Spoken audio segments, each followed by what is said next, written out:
You know who likes it when people are controlling? Nobody. Nobody likes people who are controlling. But when you grew up with trauma, there's this double problem that where you end up more likely to be entangled with people who are controlling, and because people around you have so often been out of control, you end up being a controlling person. Now, big obvious forms of control are one thing, but I want to talk about the more subtle forms that control takes. You may not even know you're doing it, or you may not know it's being done to you. All right, so number one, a subtle form of control is outsourcing responsibility. So when people tell you that you have to not trigger them, they are outsourcing responsibility for their healing, right? They might get offended easily. They expect you to remember how sensitive they are about something they haven't healed yet. They make rules about what you can say, who can be invited to events, what food people can eat. All right, that's controlling. And what they're doing, instead of healing themselves and learning to have boundaries themselves, is they're making someone else responsible. So if you're the one doing that, if you feel that you are making excessive rules for people or trying to influence what they say or whether they trigger you, consider pulling that back, taking that control back into yourself and learning to calm your own triggers. And you can set other people free to be themselves. They are more likely to feel great in your presence when that pressure is off of them. All right, the second one is what I call concern shaming. And this is a form of control where people are making little subtle criticisms at you and expressing their doubts basically and how capable you are and your decisions and your actions. And they say, I'm only raising my concern about this, what you eat, what you do, where you work, where you're not working. I'm only raising this because I'm concerned about you. So for a parent to talk to a teenager that way might be appropriate. For peers and adults to talk to each other that way, it's not appropriate. And it's a form of shaming, and it's passive aggressive, and it's controlling. It's trying to influence another person to do what you think they need to do. Believing that you know how another person should live their life is, by definition, a form of arrogance. And when people get that energy of arrogance, it pushes them away. All right? So it's a fine art sometimes of sitting back and admiring people and listening to them and supporting them without trying to influence how they live their life, unless they ask you. And if they ask you, that's another thing. All right? A third form of control in the subtle realm is people who avoid plans and schedules, or they delay everything, they keep rebooking things, saying they're a free spirit, or they're just really busy, or they just forgot to reply, or it must have gone into spam. And basically they're doing that as holding up you or a group from making a plan and carrying on with what they need to do. And that's a really common form of control. It's not cool. Sometimes people with complex PTSD end up being they have a hard time with calendars and schedules and remembering things because of dysregulation. And I acknowledge that, but if you're on the receiving end, it ends up controlling your time. So it's really understandable that it would push people away. It's disappointing for them. It's disrespectful to their time. We all know what it feels like when people do it to us, right? So even though it could be something that's driven by your trauma, it's something you can work on. Another one is what I call controlling with time. And this could be where you cause people to wait all the time by being late for things 45 minutes all the time, or demanding that other people be on the dot, or there's going to be hell to pay. If you're their peer, it's not really your place to direct rage and control at them. If you don't like their habits of time, that's another discussion to have. But the controlling aspect of expecting people to meet your demands is one of those things that pushes people away. All right, another one, controlling with mood, sulking. Everybody has to be quiet. Don't talk to me about your day because I had a bad day. Making you pay an emotional penalty for hurting them in the past, but not communicating directly and not allowing you any pathway towards resolving it. That is controlling with mood. And people don't like it, and it eventually will sort of erode their spirit and push them away. Another form of control is controlling with expectations. They're disappointed when you're not like who they imagined you to be, which is usually, coincidentally, how they are. And I had a friend criticize me not that long ago who said, I just really looked up to you. And what was happening is she saw me like struggling with something in my life and being confused. I was in tears. And it made her angry. She was angry. She goes, this is not who I see you as, Don't you realize I look up to you? And that was a really hurtful thing to say, and I did end up not being friends with her. Good friends encourage and bless all of your efforts to be the best person you can, but they do not attack you for not being who they thought you were, And when people project on others, that's a CPTSD thing. That's often the consequence of rushing into a relationship, idealizing it, or it can be part of the sort of narcissist pattern of idealizing and devaluing. So those are all things I would call controlling with expectations. All right, another form of control is controlling with silence, the silent treatment, refusing to discuss something, walking out, ignoring when somebody's talking to you. That is a particularly aggressive kind of control. It's very hurtful to other people. And there are almost no situations where it's a good idea. If you really need to be not in contact with somebody, you can remove yourself. If you need to discuss something with somebody, it's time to show up for that conversation. If you feel it's not safe or a good time to have that discussion, you say that. You say, I want to discuss this. Right now, I need to take a break until I feel a little more this way, or until we're not angry at each other, or until we have privacy. So showing up and being direct about that is the non-controlling way of setting that boundary, not being silent. All right, another form of control is controlling with sleep. Keeping people waiting because you're tired or you're sleeping. The family's waiting for you. Let's say you're a parent and there's a plan today to go to the park and you unexpectedly decide to sleep in. The kids are running around and things are getting chaotic and the other parent is getting stressed out, but you're not getting out of bed. That's a form of control. Most people don't consider that, but it's controlling with sleep. All right, finally, trying to change people is a form of control. And this is a big blanket category. It's so natural to want to change people. And if you grew up with CPTSD, you're often going to have in your life other people who have issues with trauma or self-defeating behaviors. And it's going to mess things up for you. It's going to be painful. This could be stuff like people who have problems with money or anger or drinking. And that's all real, and it might be hard to deal with. But there's a place where we enter into trying to control those people and make them change that becomes really toxic for ourselves and for them. So this is a much deeper subject. But if you find yourself having this idea of somebody who you care about, they would be so much better if they would just da-da-da. It's like we know better than to just like get in their face and go, you should change, I demand you change. We know that's not considered cool.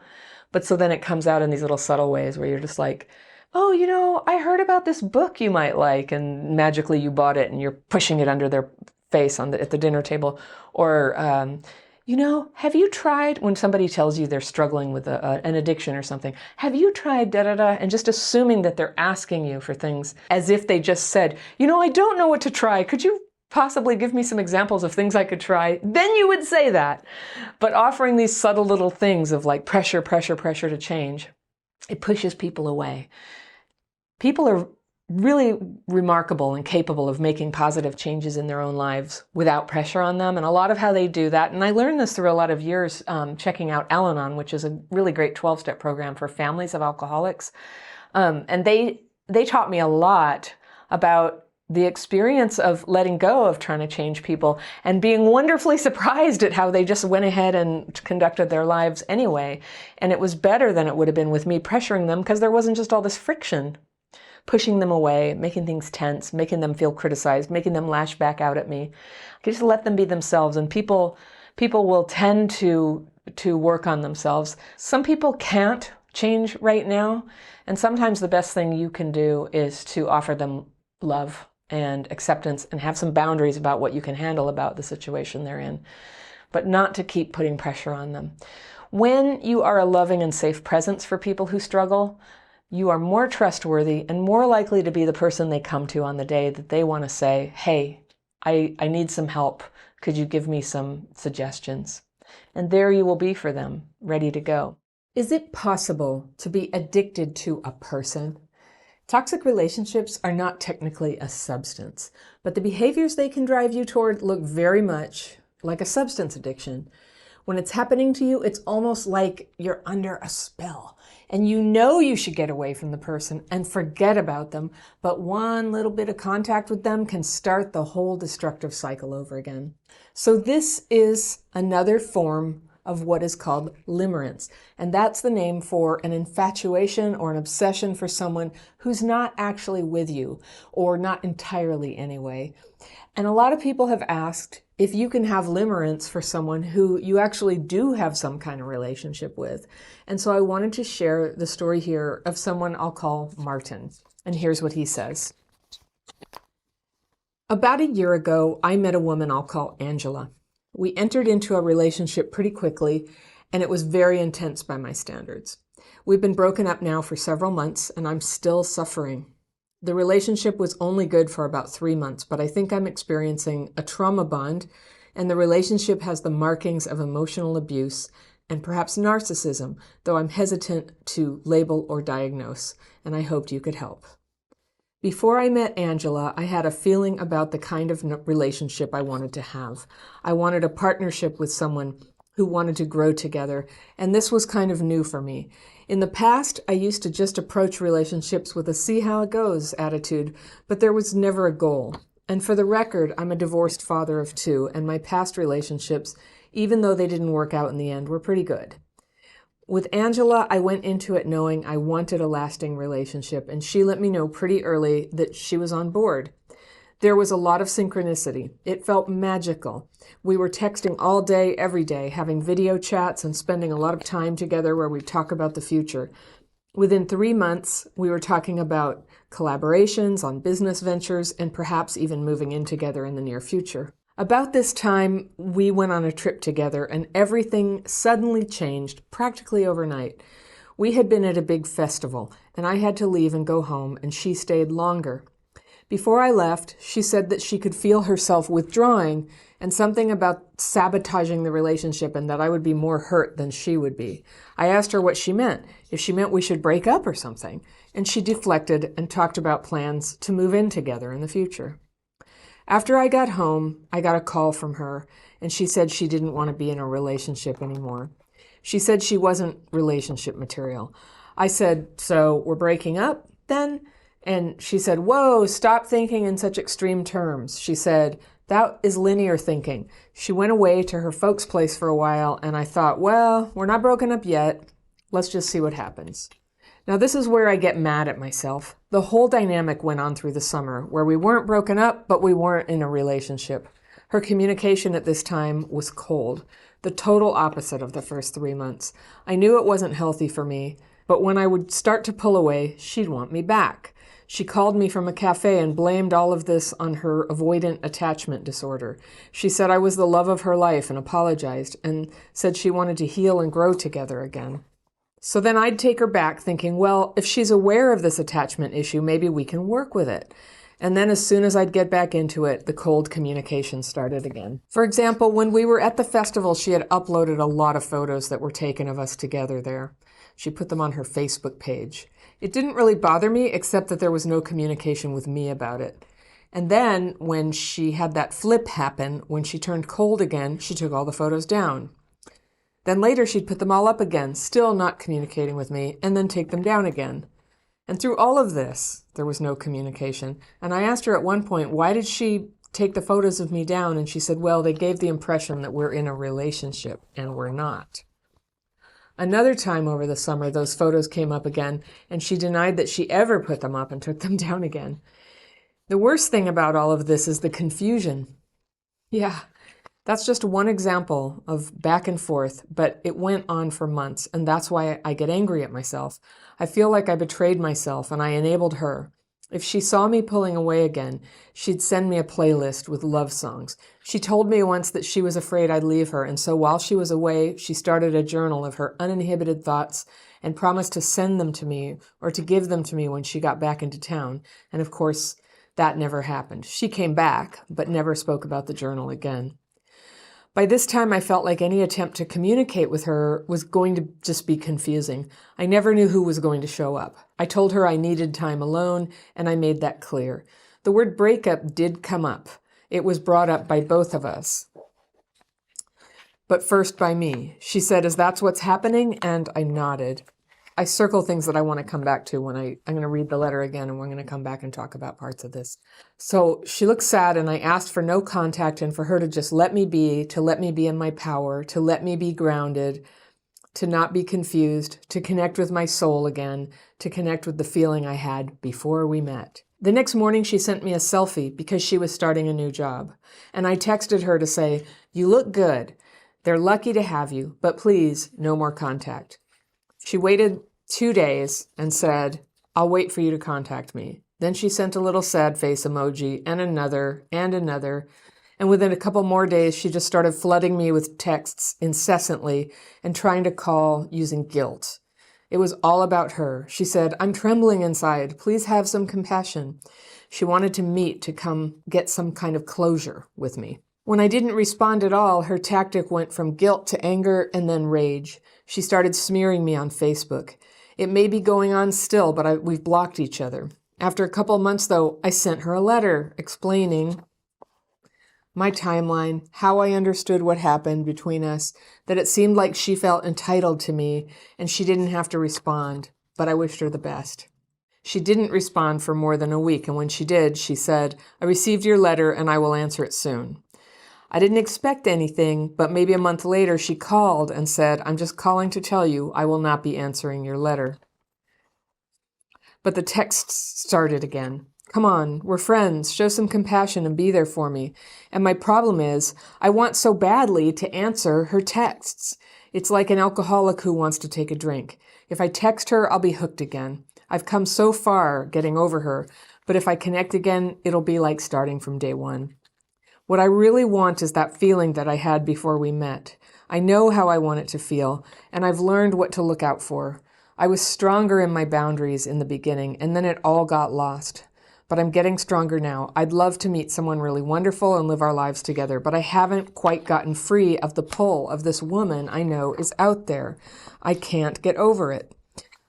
I don't even know what to grieve. The woman I thought I loved, the relationship I thought we had, or the person I was before she met me. How can I heal and get free so that I can move on with my life and never get pulled down like that again? Martin. So this letter, this is a hard one. Just reading this, I feel my energy like sucked out of me. That's how this story affects me. And I think this might be something like what you're feeling, Martin, and why you're having trouble disengaging from this, because it feels like you ought to be able to get your energy back. Like it got taken away from you, from this woman, and maybe you could somehow get it back. Let's go through what you wrote. About a year ago, I met a woman I'll call Angela. We entered into a relationship pretty quickly. All right, for people who have had trauma as a kid, and I know you had a separate story about that, which I didn't cover here, going quick is one of the fastest ways to have a relationship that sort of brings up all of our stuff. And so if you've watched any of my videos, and I think you have, you know that I'm always advocating, like, slow it down, slow it down. But by the time I'm getting letters from people, they're usually in something that brought up all the old stuff. And so here we are, and that's fine. So you got in quickly, and it was very intense. And now you've been broken up for several months, but you're still suffering. The relationship was only good for about 3 months, and you think you're experiencing a trauma bond. I think so too. And the relationship has markings of emotional abuse. I think so too. And perhaps narcissistic traits. I think so too. I don't know if we would diagnose anyone here. We don't have to. We can just say that the traits are there. So before you met her, you had a feeling about the kind of relationship you wanted to have. So you were in touch with yourself. You say, I wanted a partnership with someone who wanted to grow together. And this was kind of new for me. In the past, I used to just approach relationships with a see how it goes attitude. So you used to just kind of cast it to the wind. And that's kind of a CPTSD thing too. The pattern that I notice in your letter is that in a lot of what you're going through, you have given away the power and your fate to another person. And a little bit, I could just hear there's sort of a fog of denial that actually you're the one with agency. You're the one who decides. So you would see how it goes, but that's sort of, in this case, knowing what I know from this letter, I would say you're waiting to see, like, how does the woman feel about it? So when you lose your power like that, it's an extremely vulnerable place. A lot of people say, oh, I attract narcissists. And I always say, well, it doesn't really matter who we attract. What matters is who we end up getting together with. And so for somebody who's very selfish and wants to use somebody to fill in some gap in their life, but not actually care about them as a person, which is kind of the story I'm hearing in this letter, that that's how she treated you. Well, that becomes possible when they find someone who's just going to sit around and wait and see what they do, and it doesn't really have a boundary or a set of standards for themselves.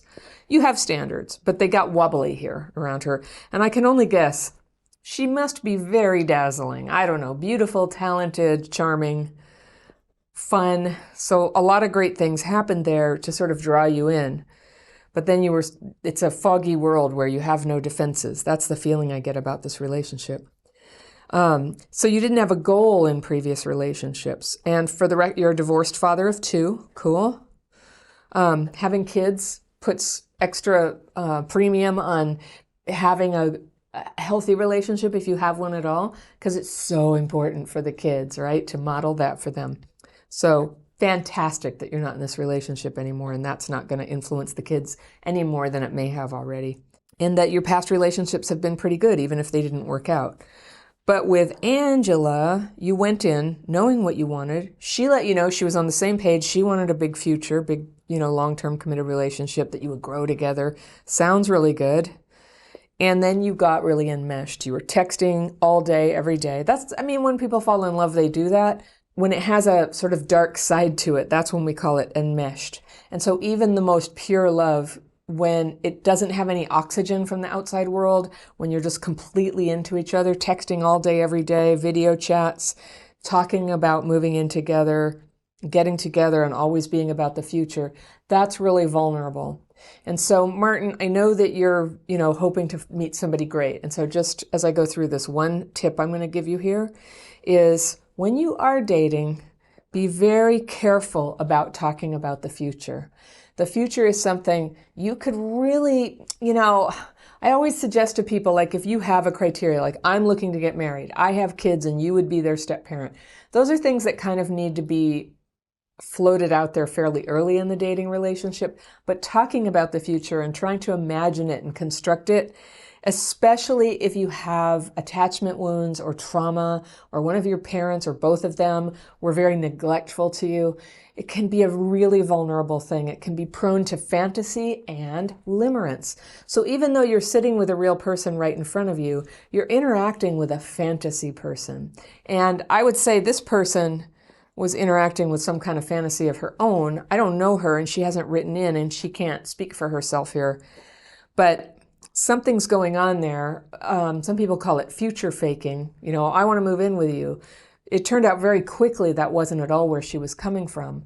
But that's one of the reasons why going slowly, because, just because we have CPTSD, we will often find ourselves kind of having a romantic involvement with someone who doesn't have those boundaries, who leaps into the future, who's not really capable of building a relationship and building commitment and building a real, true friendship, where deciding to live together would happen at an organic time after you actually knew if you were compatible and wanted a future together.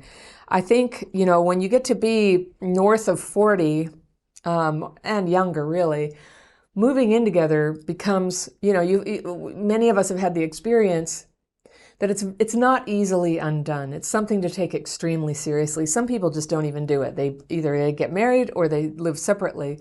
It's a complicated kind of commitment. It has a certain open-endedness to it, and yet your livelihood, your home, everything becomes like wrapped up in the relationship.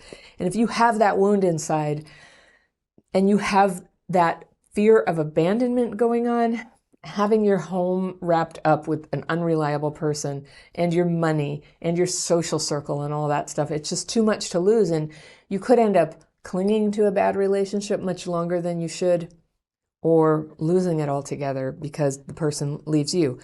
Well, we can tolerate a certain amount of that in life, but if you've had a traumatic life, I really wish for you to have a slowly unfolding romance where maybe you date several people to see who the one is, and then a slow unfoldment of one who turns out to be like a really good person for you to be with, which you could discover in certainly no less than a year.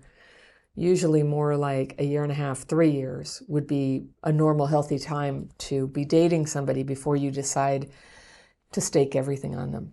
And especially because you're kids. What's great about kids is you can think about what's good for the kids. What's good for the kids is good for you. So just as it would not be good for them to have some partner of yours sort of come in and leave or a bunch of drama, it's not good for you either.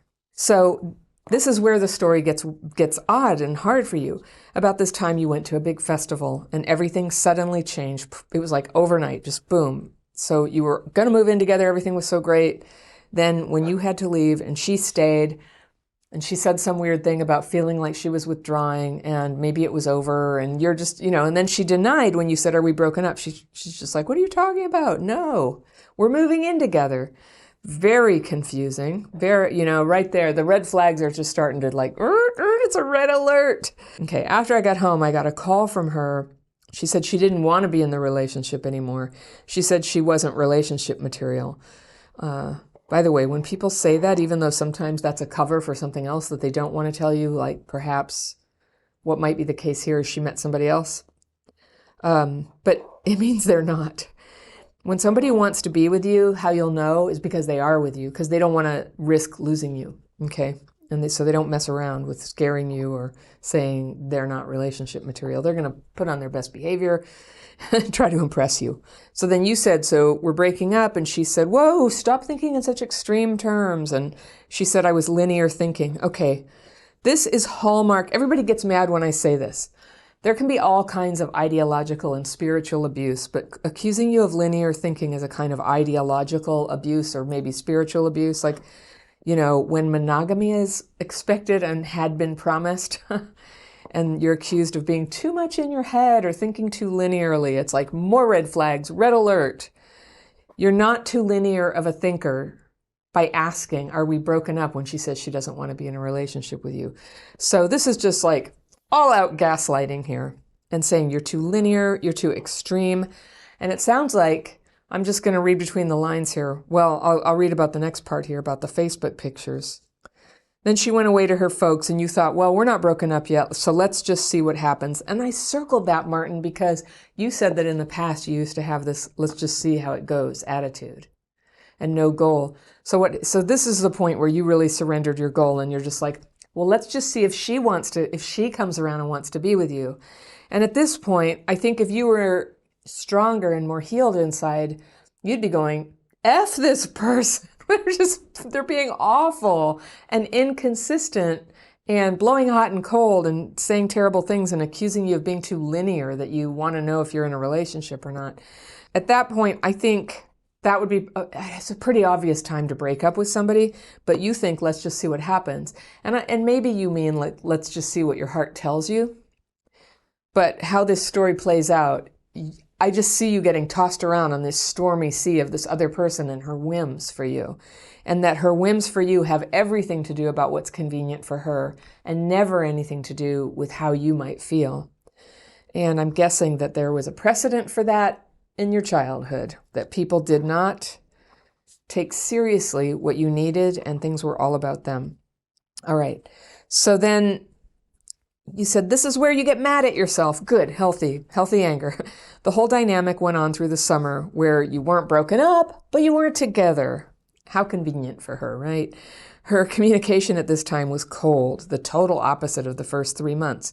I knew it wasn't healthy for me, but when I would start to pull away, she'd want me back. Surprise, surprise. Yep.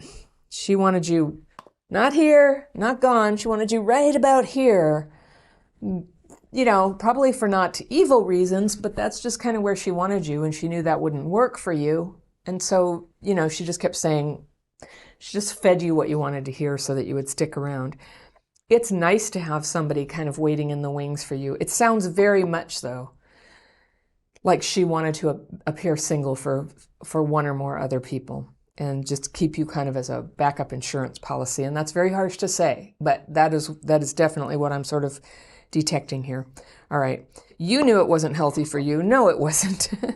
But when you pull away, she'd do it again, just pull you back in. And she called you from a cafe, and she blamed all of this on her avoidant attachment disorder. You know, maybe that there's certainly signs of that, but it sounds like it's something even worse. And I'm not a therapist or a clinician of any kind, but what I know about avoidant attachment disorder is, it's all about avoidance. So this getting all enmeshed and pulling together, that suggests that there's something else going on. So she said you were the love of her life, and she apologized, and she said she wanted to heal and grow together. Those are like the magic words for you, right? I want to heal and grow together, because that was your ideal, and she knew that. And so that you'd take her back. And you did. And you were thinking, well, now if she's aware she has this issue, maybe we can work with it. And I totally get it. You know, I was in a relationship with a guy who had a terrible drug addiction, and he said, I'm so sorry, I'm going to go to treatment, and he got into treatment, and I thought, see, so as long as he's actually in treatment, there's hope for us. But, obviously our two cases are very different, but in that case, when I look back, I just say, even if he was utterly sincere, which he wasn't, he was doing it just so I wouldn't leave, even if he had been utterly sincere, it's a long road for somebody who's that dysfunctional to actually heal enough to become a person who would be good to be in a relationship with, whether it's drugs or whether it's this just like crazy back and forth deception and inconsideration and selfishness. So let's just say it's not like some kind of a personality disorder or anything. It's the facts. This is how she acts. And I just wouldn't recommend to anybody. And I don't want for you. You're just like a dear person. You want love. I just don't wish this on you at all, for somebody to treat you like that. But I get it, how the trauma bonding, as you mentioned, for anybody watching, trauma bonding it's like a psychological phenomenon. It could happen to anybody, not just traumatized people, where when somebody's like, I love you, I love you, I love you, and then they're like, I'm not talking to you. And then I love you, I love you, I love you, and then I'm not talking to you. It like hooks something in our brains. It just gets us hooked in. It gets us obsessed with, when am I going to get the next, cookie of affection, of acknowledgement, of touch, of talking and contact. It can make a person obsessed. It can make a person addicted. Okay, so then you give us the example of the cold communication, which is that when you were at the festival, she put a bunch of pictures of you guys up on Facebook without asking you. And I'd say in a new relationship, yeah, you're supposed to ask. It's a very public thing to do. And especially if you tag them, it goes on their page, and it's like announcing like, hey, I'm the girlfriend of this guy. So, what some people might call a pissing match. And it didn't bother you. You were okay to be public, except it was weird that she didn't talk to you. Correct. Then when her whole personality flipped, when she turned cold again, she took all the photos down. Then she put them back up there again, and then take them down again. And through all of this, there was no communication. You asked her at one point why she did it, and she said, well, they gave the impression that we were in a relationship, and we're not. Okay, so Martin, this is the hardest tough love moment of this.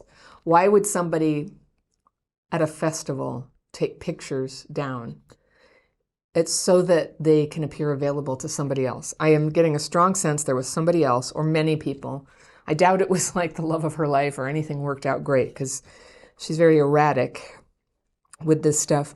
But putting you up there without talking to you is, lots of people do it. It's normal. But that thing where she doesn't talk to you and throws it up there and wants to create an impression, it's all about how other people see her. That's what I'm saying.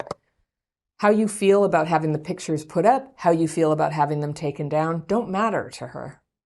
They would matter to anybody, both things, putting them up, taking them down. It speaks a lot, and anybody would have feelings about that she doesn't care, and that she later denied that she ever put them up and down. Okay, that's BS, okay? That's not cool.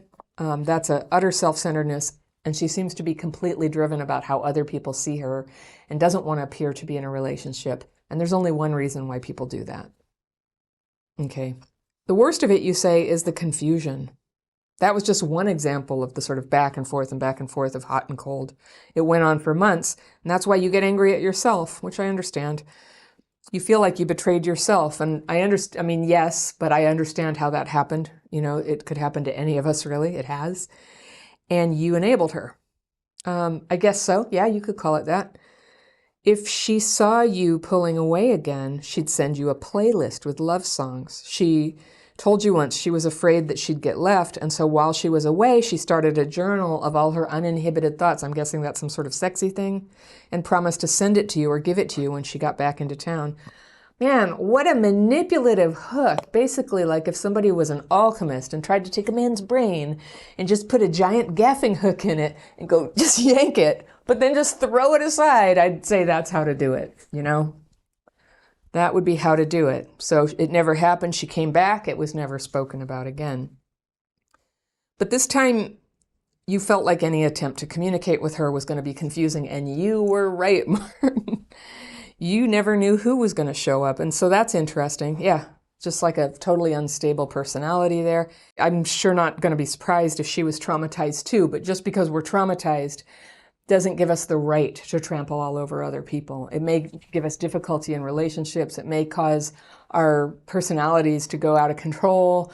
I know lots of people struggle with mental illness, but that still doesn't make it okay to abuse people emotionally. Everything that you suspected here, narcissistic traits, emotional abuse, and trauma bond, I think you're right. I think your perception is accurate, and I just want to validate that. Sometimes just having that validated by someone who gets it is enough to just help you go, okay, you know, and wash that person out of your hair. I love that song. I'm going to wash that man right out of my hair. And there's a time for that, isn't there? So get ready. Get that shower warming up, Martin. It's time. It's coming time. Let's read the rest of the letter. Okay. I told her I needed time alone, and I made that clear. Clear. I'm going to circle, because what I think is part of the part that you might be able to adjust about this for your next relationship is your concept of what is clear and what is not clear. You say the word breakup did come up. It was brought up by both of us, but first by me. It's weird how you use a sort of passive verb on that. The word was brought up. It's like, you don't say, I broke up with her. I made it clear that I was breaking up with her. That's not what you say. You say, I needed time alone, and the word came up like it had a life of its own, and it came in, and it flew out of my mouth. It flew out of her mouth. I'm not really sure what to make of it, but she said, is that what's happening? And you nodded. Okay, nodding instead of going, yes, Angela, it's over, babe. That's it. You know, that would be clear, but I nodded. That's ambiguous. All right. And I get it. But this, the picture I have of this and the way that I feel drained reading the letter, I just think you are dealing with a vampire. And yeah, even coming close to the story, it's very draining. She looked sad when you nodded, and when you asked for no contact. You asked, not told. When you want no contact, you don't ask for it, you declare it. All right? I'm just telling you here. I'm hearing the passivity in what you're doing here, and I think that's what it is. That spell that this whole relationship has cast over you. It's like drained your power to the point that you're like, please, can you just give me no contact, and not just pulling down the wall yourself. And then you asked for her to let you be in your power. So if it's your power, nobody has to let you be in it. Your power is your power, and you generate that power. You hold that power regardless of what she wants or allows, right? And you wanted to be allowed, she said, you asked her to let you be grounded. You asked her so that you could not be confused. You wanted to connect with your soul again and connect with the feeling that you had before you met. And so here, there's just like this crucial, mind F here, where it got you believing that she had to give that to you, that she held all the power. And because you fell into that false belief, it actually became a true situation. She had all that power over you. Not that she could do anything with it. She sounds very unwell.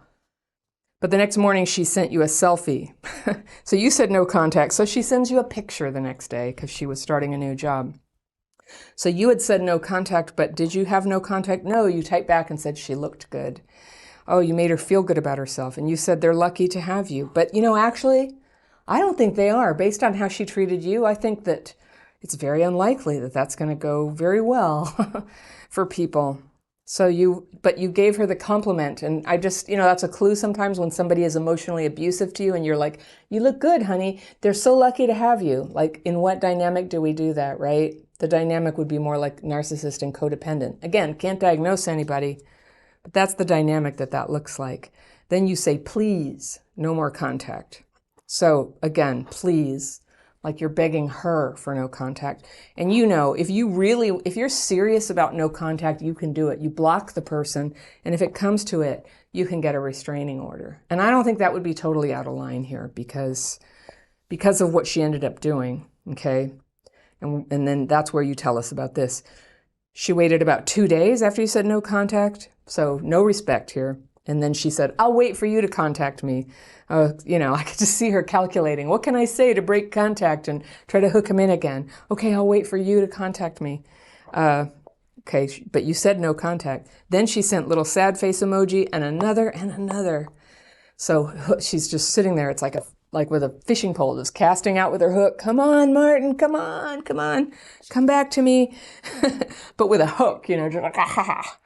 Not love. There's nothing here that's love. You know that, right? This is not love. This is consumption. Then she started flooding you with texts incessantly, trying to call you on the phone using guilt. It was all about her, yeah. She said, I'm trembling inside. Please have some compassion. So she's trying every tactic in the book. Oh, poor me. It's going to break me. She wanted to meet and come and have some sort of closure. Okay, big red flag word for anybody who's watched my videos, that word closure.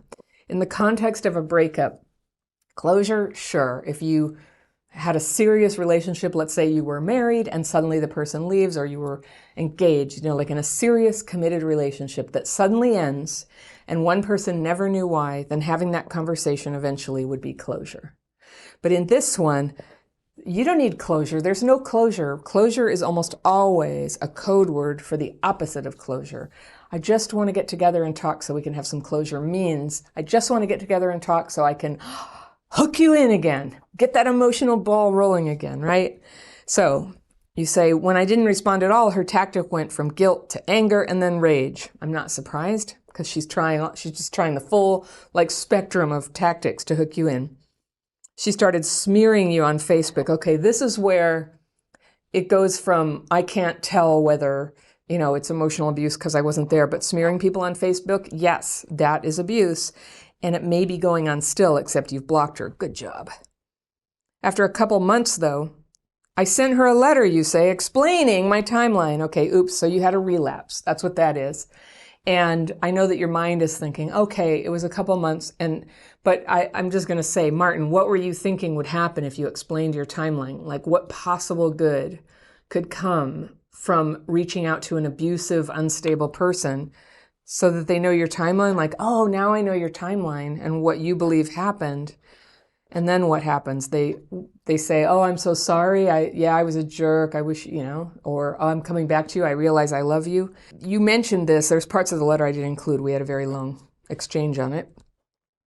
But this is addiction, and that's addiction can sort of grab hold of your mind and make you think like, okay, it's been 2 months. I can do it now. Like, it's safe for me to have contact now, just like an alcoholic will go, okay, I didn't drink for 2 months. Now I can drink. It'll just be one. It'll be fine. You said it seemed like she felt entitled to you. You're right. You have very good perception about this.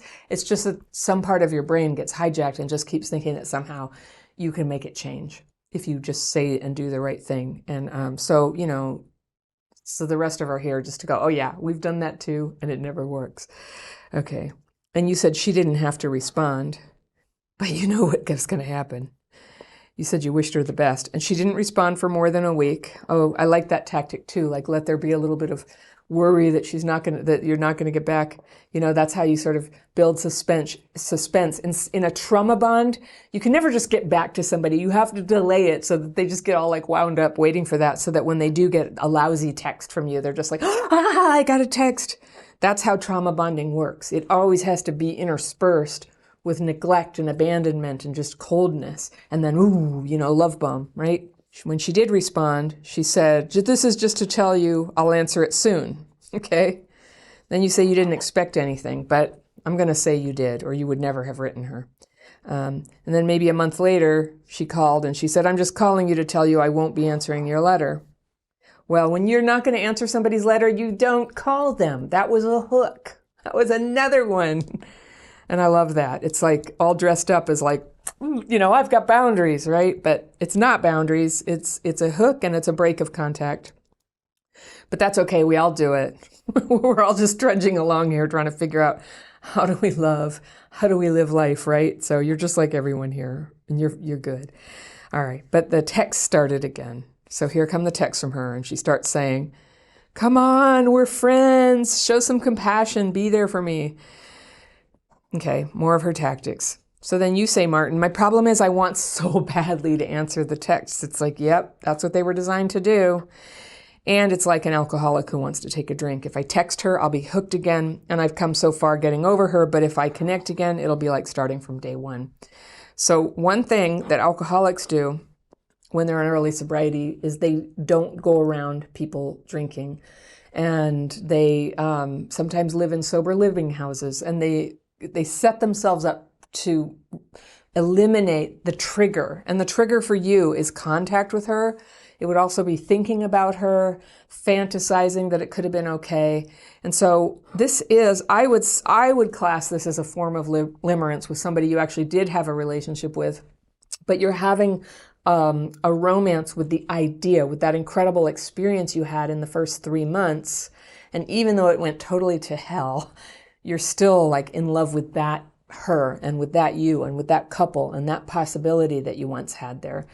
And so the process of healing is going to involve just facing that and seeing it for what it was, that was the hope of what it was, but time did allow you to see what the reality of that relationship is.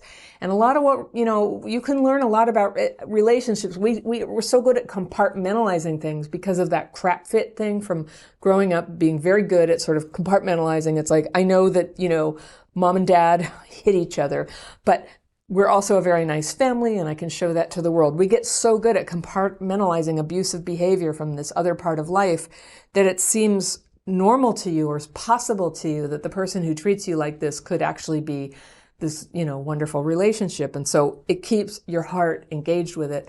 And it's very painful to face reality and say, this is a very disturbed and unstable person. And I don't know exactly what's wrong with her, but I know how she treats you, and it's unacceptable. And it's definitely nothing that would ever turn into a happy relationship. And so one gut check and reality check is, well, what does it feel like to be with this person? Well, what did it feel like to be with that person? Well, that is how it feels to be with that person. It feels like it just does not feel good. It makes you feel bad. It makes you angry. You turned it on yourself, like you're angry at yourself for putting up with it. But I think as time goes by, your anger will quite rightly be directed outward at the person who mistreated you. So it's interesting. You say, what I really want is that feeling that I had before we met. So, I think sometimes people come into our lives like a tornado, and they just come in and they wreck the whole trailer park. And we can remember how it was before that happened, but really what we're going to do now is take what we learned and move forward, because the one silver lining of a terrible relationship or anything bad that happens to us, I wouldn't wish it on anyone, but when it's happened, you can begin to see what are your tender spots, where is your unhealed trauma, what is your vulnerability to abuse. So it points you to where you can begin to heal and work on that. Now, I teach these techniques, the daily practice, to start unpacking and releasing the fearful and resentful thoughts and beliefs about yourself and the world that would have you, impulsively following decisions in your life that are more driven by trauma than by what you really want or what's good for you or what is going to bring love into your life. Of course, we want love in your life. You absolutely deserve to have a good, loving person who appreciates you for who you are. So this happened. Wash it out of your hair. And I really encourage you to get extremely active and structured in your approach to healing from the trauma that would allow this to happen to you. If it happens once, it kind of increases the odds that it's going to happen again, especially afterwards. It's weird how it works like that. It's almost like it forms a magnetic groove in you. And you very easily can fall right into the same thing. Or you could change the pattern, but a lot of times that takes a conscious effort to change that pattern. So it's conscious effort time. And you got in touch with me, which is so brave and I do hope very much that what I'm saying to you can help you believe in yourself enough to take action. I'm going to also recommend you have no contact at all, even if it requires a restraining order with this person. This is just flat out toxic. So you had said, I don't know what to grieve, the woman you thought you loved, the relationship you thought you had, or the person you were before you met. You get to grieve. That is what heartbreak is. And the good news is what feels like it's about the other person is usually more about the ideal that we had. And the ideal with that person has been lost, but it's been revealed for what it is. And the beautiful relationship that you crave still lies ahead of you. And all you need to do to become ready for it is to heal. I know, easier said than done, but that's what this channel's all about. If you're feeling like the people you like don't like you, and you don't know why, the first thing you want to look at is whether you are people-pleasing. You might believe that all you're doing is trying to make them happy. But the truth is, and I'm going to be very tough love here, people don't like it. And it will, in the end, cost you true friendship and the people you're trying to please. People-pleasing is the act of changing yourself to make people like you, trying to match their interests and values, flattering them, and hiding how you really think and feel in hopes that they'll let you in and keep you in their lives. People-pleasing is really common for people who were abused and neglected in childhood, and it's like a reflex to survive at any cost. But in the end, it can cause you to feel unhappy and disconnected from yourself and from any kind of meaningful relationship with other people. And that's just one reason why people-pleasing can be so toxic. Now, of course, acting however you please with other people isn't automatically the right thing to do. Being selfish won't work either. Nobody likes someone who's a blowhard or insensitive to how they're affecting other people. But people do tend to like and respect someone who can simultaneously be considerate and aware of other people and be themselves. They care about how they treat you, but they don't worry whether you approve of everything about them. Now, you can probably think of people you consider to be really accomplished and cool. And cool is basically, that's what it is. It's being free from any self-contortion for the sake of approval. People who have a strong sense of mission in their lives, especially when it's different from the status quo, which all like change movements are, they can't afford to fit in with everything that already exists. The pressure is always there to conform, but their focus is on what they're doing and creating. And that's why the biographies of innovators and heroes so often have a turning point moment in their stories where one day they had to be brave, they had to stand up and be different and take the consequences. And it might not have been easy, but sometimes it's the only way to move the story forward. This is true in history. It's true in your life. You have to be brave. You have to be willing to be unpopular, at least at first. And you have to really, really work on yourself so that you understand the difference between being true to yourself and just being selfish. This is the difference between being brutally honest and being authentic. And I'll get to that in a moment. Now, even the small ways that you people please ends up costing you. For one thing, trying to make other people like you almost never works. Think about your own experience when someone was people pleasing you. They're falling all over themselves, agreeing with everything you say, laughing too hard at your jokes. You know, it's weird. It's uncomfortable. And they're just saying yes when you ask for something when they mean no. Sometimes we all have to do unpleasant things to help other people when we're responsible for them, or when we work for them, or when they are truly helpless. There's pressure to do that. It's sometimes the right thing to do to grit your teeth and just do the right thing. But if you're just trying to avoid conflict, or you're just trying to look like a good person, and you're doing some favor for another person resentfully, you're not actually doing them a favor. In fact, you're making things harder for everyone. And sometimes people pleasers then go on to make things still harder by holding on to the idea that, you know, I did this for you and you're not even grateful. People aren't always grateful. That's a fact. But if you're going around doing nice things for people in hopes that they'll give you something you want, something not spoken, but expected, like companionship, praise, or inclusion in their group, you are headed for trouble. Maybe you've got tangled up in an insidious form of people-pleasing, hoping somebody will finally come to fall in love with you. That's the worst. What happens? The people pleaser ends up pissed off that their niceness didn't give them what they want. And after all they've done for that person too, the nerve, right? When you're experiencing that disappointment, the veneer of niceness crumbles away fast. It becomes plain to everybody that the people pleaser wasn't acting out of generosity or sweetness. They were trying to control the other person. And it's not a good feeling, and it's not a good look. You can't make people like you. Pretending to be someone you're not is, I told you this is going to be tough love, but it's manipulation. And manipulation to any healthy person has a bad feeling to it. Our hearts snap shut when people do that to us. We're out of there. And people-pleasing doesn't just push people away. If you live your life on a false basis, day after day, year after year, stuffing how you feel, who you are, justifying this, how you go along with things you hate, you can end up forgetting who you really are. And we see that a lot with CPTSD. You can end up in a life that you never wanted, fighting about things that aren't worth fighting for. Even if you win, all you get is something you never actually wanted.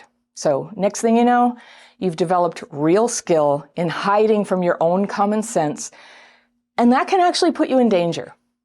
So this is what I call crap fit.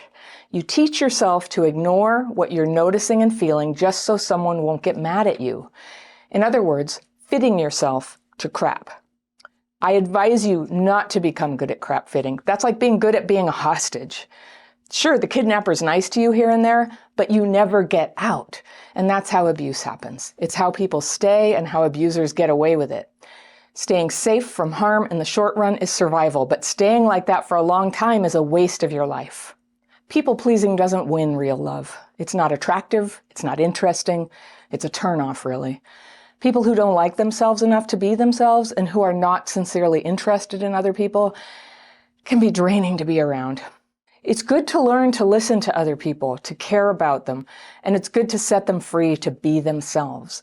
Not getting bent out of shape over whether they're giving you what you want or what you thought you would get if you did everything you thought they wanted.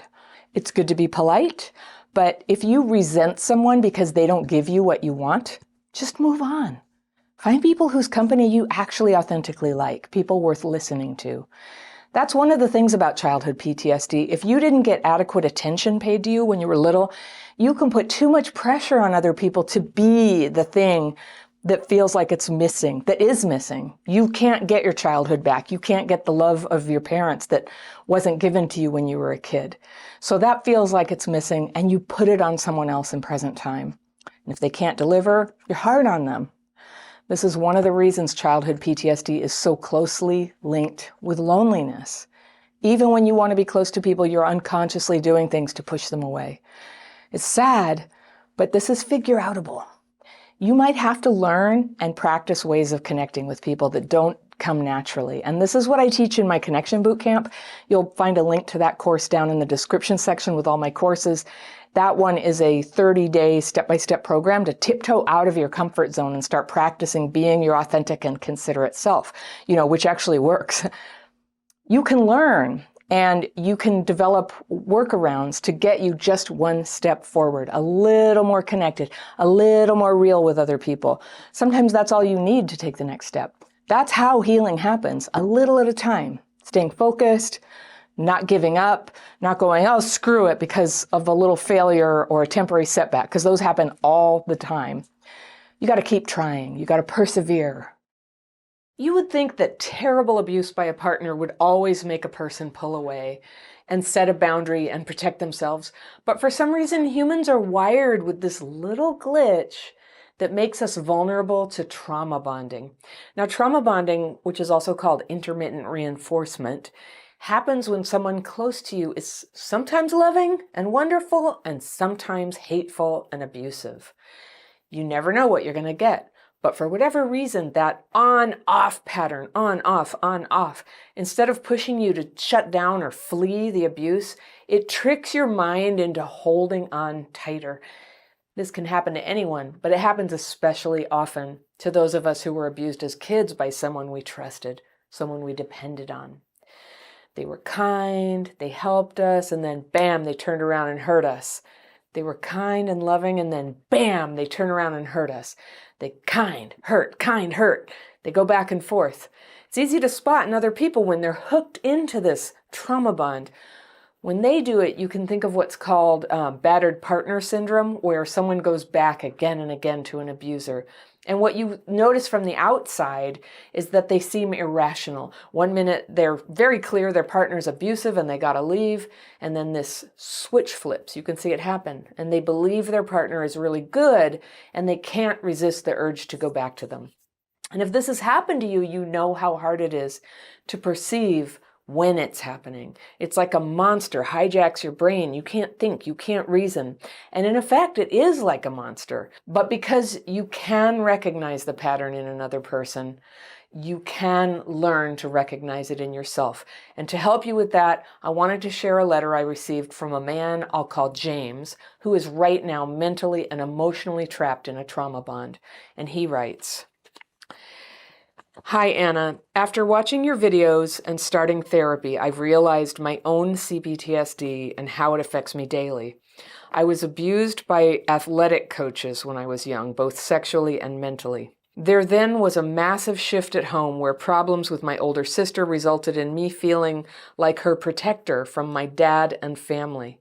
This resulted in an abusive relationship physically with my dad, and the only way we would communicate would be verbal fights. I never felt love or connection to him or my family. During this time, I was struggling with my own sexuality and my sense of belonging." All right, I'm going to use my fairy pen. I'm going to circle some things I want to come back to when I go through a second time. First, I'm just going to read it through, then I'm going to come back and see if I can help you, James. Here we go. "So over the years," James writes, "I've floated through life and never really accomplished or achieved much. I'm a massive people pleaser and have been drawn to people who remind me of my home life. Past relationships have had alcohol issues, drugs, and cheating partners. I always find that I'm obsessed with the relationships at the start and move extremely quickly in every sense, losing full connection to myself and only seeing the value of the other person. This then shifts when something bad happens. I see all the problems within the relationship and believe it is not good, and I show avoidant behavior. I've recently had a relationship finish. We met last year on a dating app. He was honest, hardworking, and seemed secure. He had 2 children, which for me never seemed an option since I'm gay. I was open to the idea, but also scared that I would become like my dad and how he treated me. I tried so hard to prove myself at the beginning of the relationship as we lived some distance apart. He didn't like my job in hospitality and wanted me to leave. He would often get annoyed when we didn't communicate each night. The communication got more and more intense, and I felt now he would love bomb, and I felt the need to say back quickly I felt the same, when at that point I actually wasn't ready. I then agreed to move to his area and get a new job. This was great, but the cracks for me started to show. I felt the relationship for me was that I was just a distraction for him. He drank too much and he loved to drink. I often joined in when I didn't want to. I felt scared bringing up my reservations about his drinking and of moving in and general aspects of his behavior. When I did, I noticed his annoyance at me. He had a temper, and at first it was directed at other people, but when he had a drink, it would be directed at me. I felt very lonely when I lived with him. He would call me in the morning when he went to work, and I would feel rushed and pressured to answer. We would speak at lunch, and then he would pick me up from the gym after work. Our lives started to feel at one, but it felt codependent to me, and I raised those fears to him. I felt through our relationship that we had trauma bonded even from our first date, but it didn't feel like there was much substance there. I doubt myself because all I see is the negatives from it, from my avoidant tendencies. But it wasn't all bad. He was caring and showed up for me, especially when he didn't drink. But that would change when he drank. He would hate it if we were out and I talked to a friend and wasn't paying attention to him. He would talk to me with snarled teeth and shout at me in front of my friends. My friends had seen a side to him which they had not voiced to me, that he was not right for me until later, after another blow-up. He had said to me the worst fear of mine and my biggest self-limiting belief, and that was that I am damaged goods. That hurt. And from that point on, I couldn't see him in the same way. He apologized and tried to improve, but I was hurt and I couldn't get past it.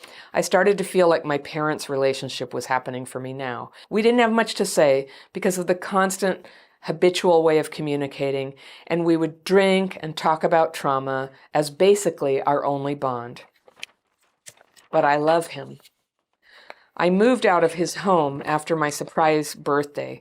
My friends and family all voiced their concerns and said that they didn't think he was the best person for me after they witnessed a fight that happened after I mentioned an ex. He felt that I was ignoring all good things he did and that he wasn't being validated for all he did. The fight caused me to pack my things and leave. I felt I did this more to please my friends and family rather than it being my own decision. We then went long distance and both sought out therapy. This then brought back all the things from my childhood, and I started to get very dysregulated. I became my withdrawn and depressed self and felt smothered by him and the pressure of he was putting on me about when was I going to move back. I now see that he is an anxious type and I just couldn't handle it. At times I wanted to end my life and have had those thoughts before. I kept pushing him away and broke up with him over the phone. This then led to a break. I found clarity and I wanted to make things work with him. I told him this, but he said I had hurt him too many times and that I hurt him the most out of anyone he'd ever known. He couldn't trust me or trust that I really wanted this relationship. He then ended things. I've placed myself on no contact, but I want the relationship to work and I worry I've lost something good. I have some of his belongings and I just don't know what to do. Thanks so much, James. All right, James. This sounds really hard. And I'm really glad you're on your own right now. I hope that since you wrote to me, this hasn't changed, because I think I can help you. All right, we're going to go through your letter again. I'm just going to highlight things that you told me about the situation. All right. So you've been watching my videos, you've been doing therapy, and you realized you have CPTSD. That's a big thing to realize, and I'm glad you're working on it. And how it affects you daily. That your athletic coaches abused you sexually and mentally when you were a kid. I'm so sorry. And also that your dad abused you. And the only way you communicated was with verbal fights. Never felt love or connection to him or your family. So I guess there was nobody to help you when you were getting abused by the coach. I'm just so sorry. This is such a perfect storm for somebody to develop attachment wounds that are going to make it so hard to just land in a healthy relationship. But it's never too late. It's never too late to start healing and changing. So let's go through what you've been going through. So you say over the years you floated through life, you never really accomplished or achieved very much. You're a people pleaser. That's really common for somebody who was abused by a parent. You try to just not get abused, and that's how you learned how to do life. So it's really understandable, and it's really good you have awareness of that. And you've been drawn to people who remind you of your home life. Past relationships have had alcohol problems, drug problems, and cheating partners. I'm so sorry again. How miserable for you. You know, one of the things I'm going to tell you in this is I'm going to tell you that it's time for you to write down what you really want. And what I suggest to you is you do what I did back in the day, is you put down alcohol problems, drug problems, and cheating partners on the no-go zone. These are people you do not date, all right? These are behaviors you do not tolerate. I always find that I'm obsessed with the relationships at the start and move extremely quickly. That's another CPTSD thing. In every sense, I lose full connection to myself and only see the value of the other person. Right, okay. That's like codependence. It's really normal. Everything that you're describing about what you're struggling with are just like a really normal pattern of what happens to whole, intact young person when they get treated abusively. Okay? So there's nothing wrong with you. You're having normal symptoms of somebody who was raised under abnormal conditions. So then you say this shifts when something bad happens. You see all the problems within the relationship and believe it's no good, and then you show avoidant behavior. So a little bit I'm going to question when you say avoidant behavior. I think that sort of refers to people, maybe some part of you is actually, it's not avoidant, it's just logical and sane that when somebody treats you badly that you pull back. Avoidance is more like somebody who does that for no reason. If you're doing it for a reason, you're just being sane, okay? So I wouldn't pathologize yourself for pulling away when something bad happens. But I get the picture you're painting. You rush in, it's so great, something bad happens, you pull back. Okay, it's better than not pulling back. I've recently had a relationship end, and we met on a dating app. He was honest, hardworking, and seemed secure. He had 2 children. That was new. You were afraid, though, that you would become like your dad, and that wouldn't be good, right? And you tried so hard to prove yourself at the beginning of the relationship because you lived some distance apart. And he didn't like your job in hospitality. Okay, right there, big red flag. He's dating you at the beginning and he doesn't like your job and wants you to change yourself. That is a super red flag of a controlling person, of somebody who has the expectation that they get to decide who you are and what you do to suit some idea they have of what they want, not who you are. They're not getting to know you. They're trying to reshape you and through criticism of some fantasy they have of who they're with.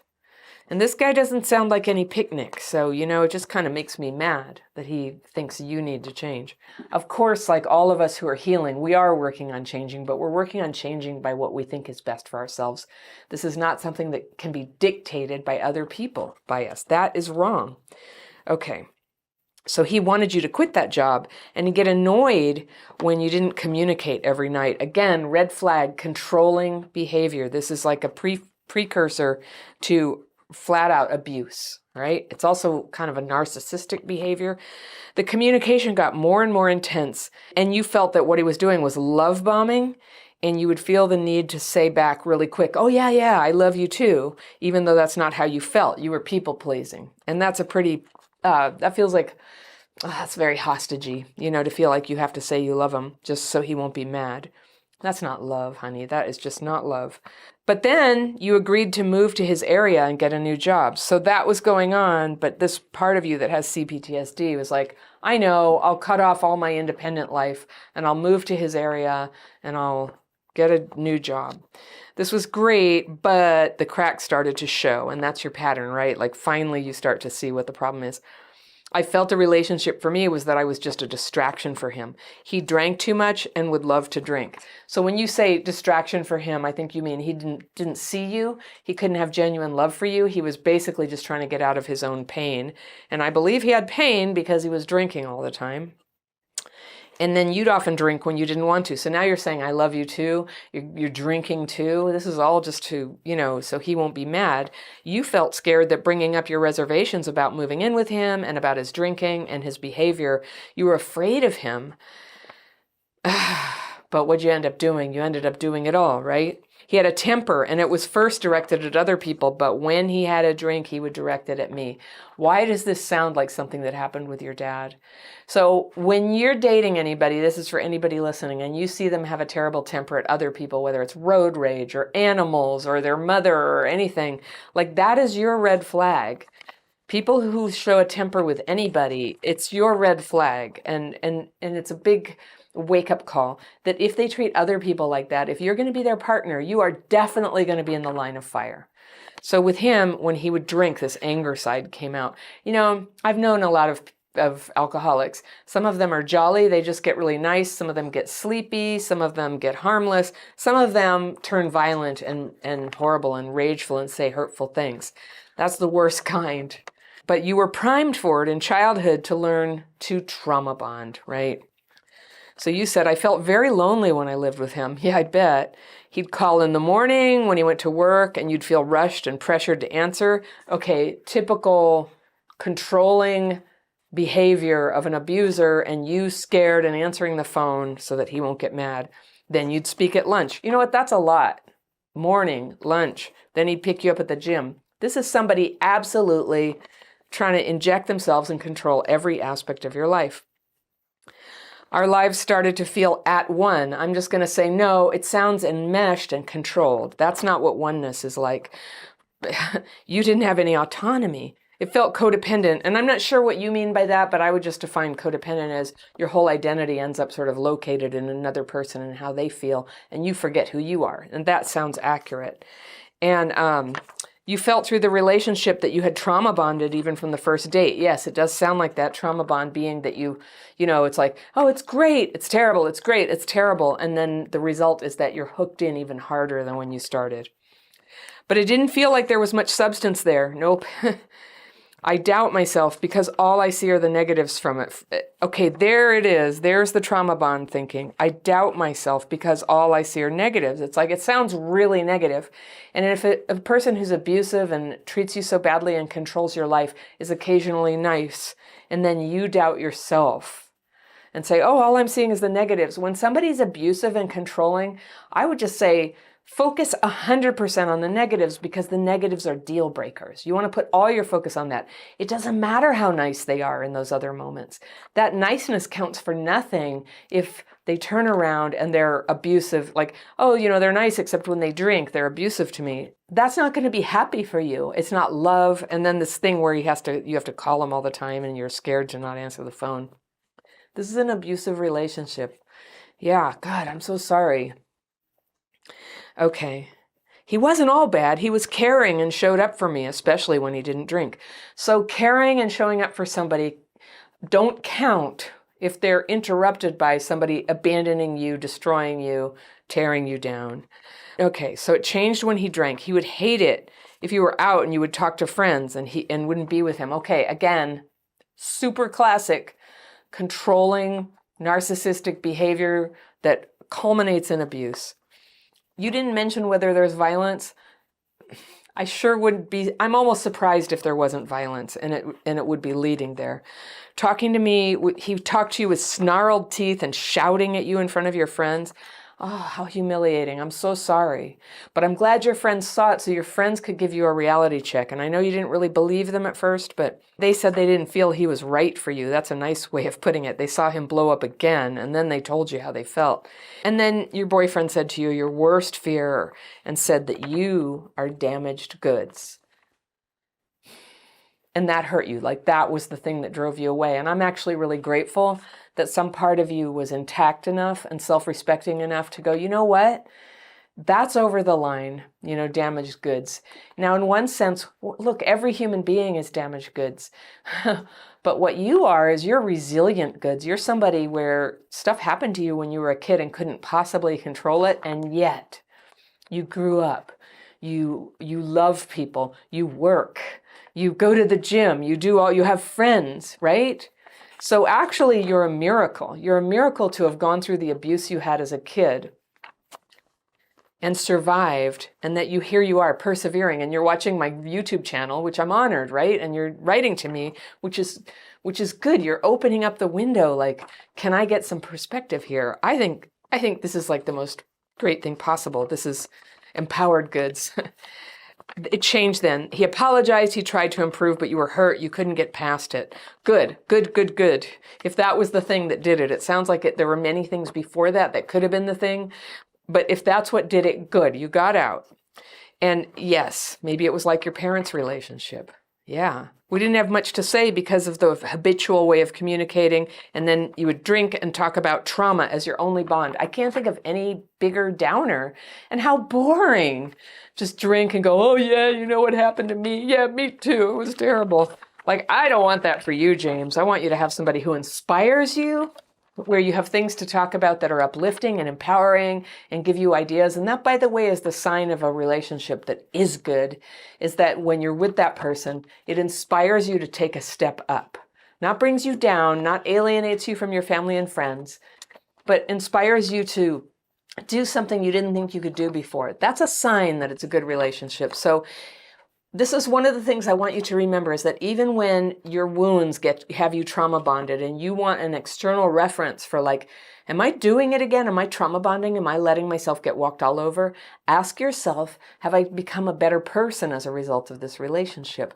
Do I find myself taking a step up in life? Am I proud of who I am with this person?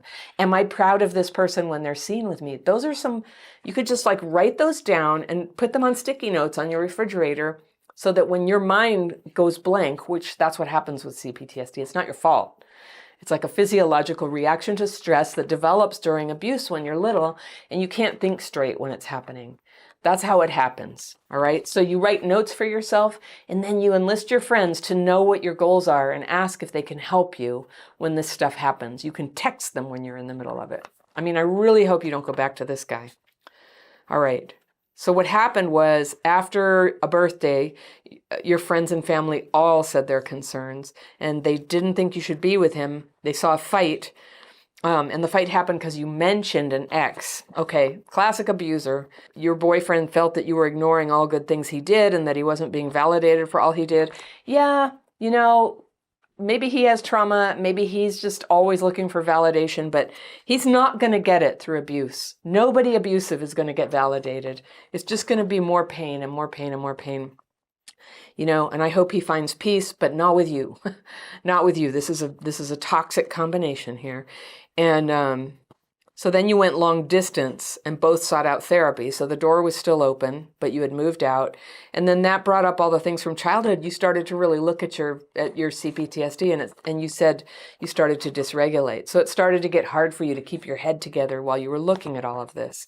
And yeah, I'm so glad you found me, because I teach people practical tips they can use, practical, tools, techniques, the daily practice you can use to re-regulate. And re-regulation doesn't either ruin your relationship or save your relationship. It helps you keep your head on while you figure your life out one way or another. You get to make mistakes, you get to have great things happen, but you get to learn to stay regulated while you do it. And the more you can learn to re-regulate, dysregulation, for anybody who's new to this, it's a brain state where you feel discombobulated, you kind of lose track of your values, your thinking, you can end up making impulsive mistakes. And that's what we do. And it's normal.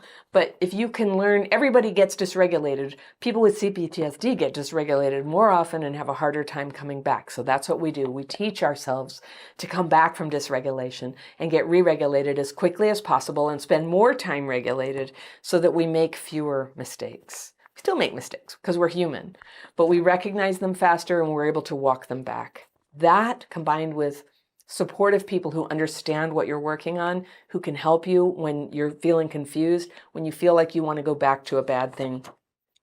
Your friends can help you. And so you got withdrawn and depressed, yep, and you felt smothered by him, and you had thoughts of ending your life, and it had happened before, and that is a CPTSD thing too. And I think what happened here, I mean, this is the feeling I get from reading it, it's just, you were trying to negotiate with a terrorist, basically, someone who always puts you down, and some part of you was trying to save the day. And because that trauma part of you was, and that trauma bonded behavior was going in and still staying connected to the relationship, but everything in your soul was like, I'm going to die if I'm going to be here. I think that's a lot where the thoughts come from. And it's a cry for help to get out of that situation. And so thankfully he ended it. How about that? How about that? Well, but you said during the break, you found clarity. You call it clarity. And then you realized, I want to be with him. Okay, that, James, is where your trauma bond CPTSD wound kicked in and told you some wrong information. You just told me this whole letter of this terrible, miserable time in your life where you had no autonomy, you weren't loved, there was no substance. This guy was controlling. He put you down in the worst possible way. And then when you had a break, you went, I'm the wrong one. I want to be with him. That is trauma bonding. It's not your fault. It's not because you're a bad person. It's not because you're dumb. It's because you have CPTSD, and it's because you're human. But I'm here. You wrote to me because I think you're throwing a lifeline. It's like, could somebody talk to me about what's really going on? And I'll just say, it's 100% clear. This is not a good relationship for you. It's abusive. And you have the potential to do something different. You're doing therapy right now. You're working on yourself. You're out of the abusive relationship right now. And what's happening is that lonely feeling, you know, your parents, I have no doubt you have abandonment wounds. Those wounds kick in and they play tricks on your mind that like at all costs, you have to do everything you can to not be alone. But that's not true. You can be very happy and alone. You have your friends. You have your job. You can also move somewhere better for you again. And you do not need to be in an abusive relationship to feel like you have somewhere to go, to feel like love is possible, or to feel like you have a home. But that's the challenge. When your home life was so hard, I think we're all looking for a place to call home. And for right now, it's going to be your own apartment. It's going to be your own apartment. And I'm going to really encourage you to make that apartment beautiful and comfortable, and to, in addition to your work, to fill your time with happy activities that you like.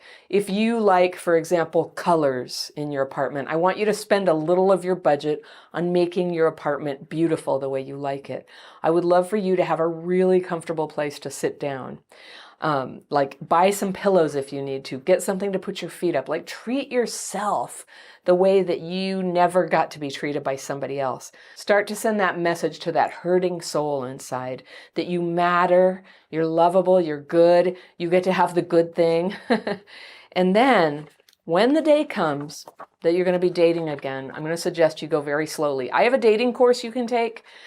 You can like take the whole course and do the worksheets in a few hours, but it'll teach you my strategy for how to get out of that trauma bond pattern and set yourself up with what I call guardrails and a structured dating plan so you can proceed slowly and you can get to know somebody enough that if it turns out that they're the same old abusive type again, you're going to see it first before you're attached to them, before you've let them into your heart and all the old patterns kicked in. Because actually, when you can slowly get into a relationship with somebody you've taken the time to find out that they're pretty good, that relationship is something that calls you up and sort of brings you up to be a little bit better version of yourself. Having such a relationship can actually add to your healing, not take away from it. Because James, I'm telling you, I'm not trying to scare you, but if you keep having relationships where people mistreat you, it's like it takes a little bit out of you each time. It takes a little more, and it gets harder and harder to recover. So I think you told me you're 30 years old. That's great. All right. You have time to turn your ship around to in a better direction and eliminate people who are abusive. So you can write down, how do you know? How would you know if somebody were abusive? What would be the signs they would have? What are the questions you could ask them? What are the circumstances that stress people out? If you look back to all the guys you've dated who turned out to be alcoholic, addicted, violent, abusive, whatever it was, cheating, what were the red flags that you couldn't see at the time, but when you look back, you see that they were there? Write those down. Write those down. You're going to start having this reference sheet where you remind yourself every day while dating, what is a red flag? What is a good sign? And for this, you really want your friends too. Also, James, you'd be most welcome in my dating coaching program. If you want to check that out, there's links to everything down below in the description section.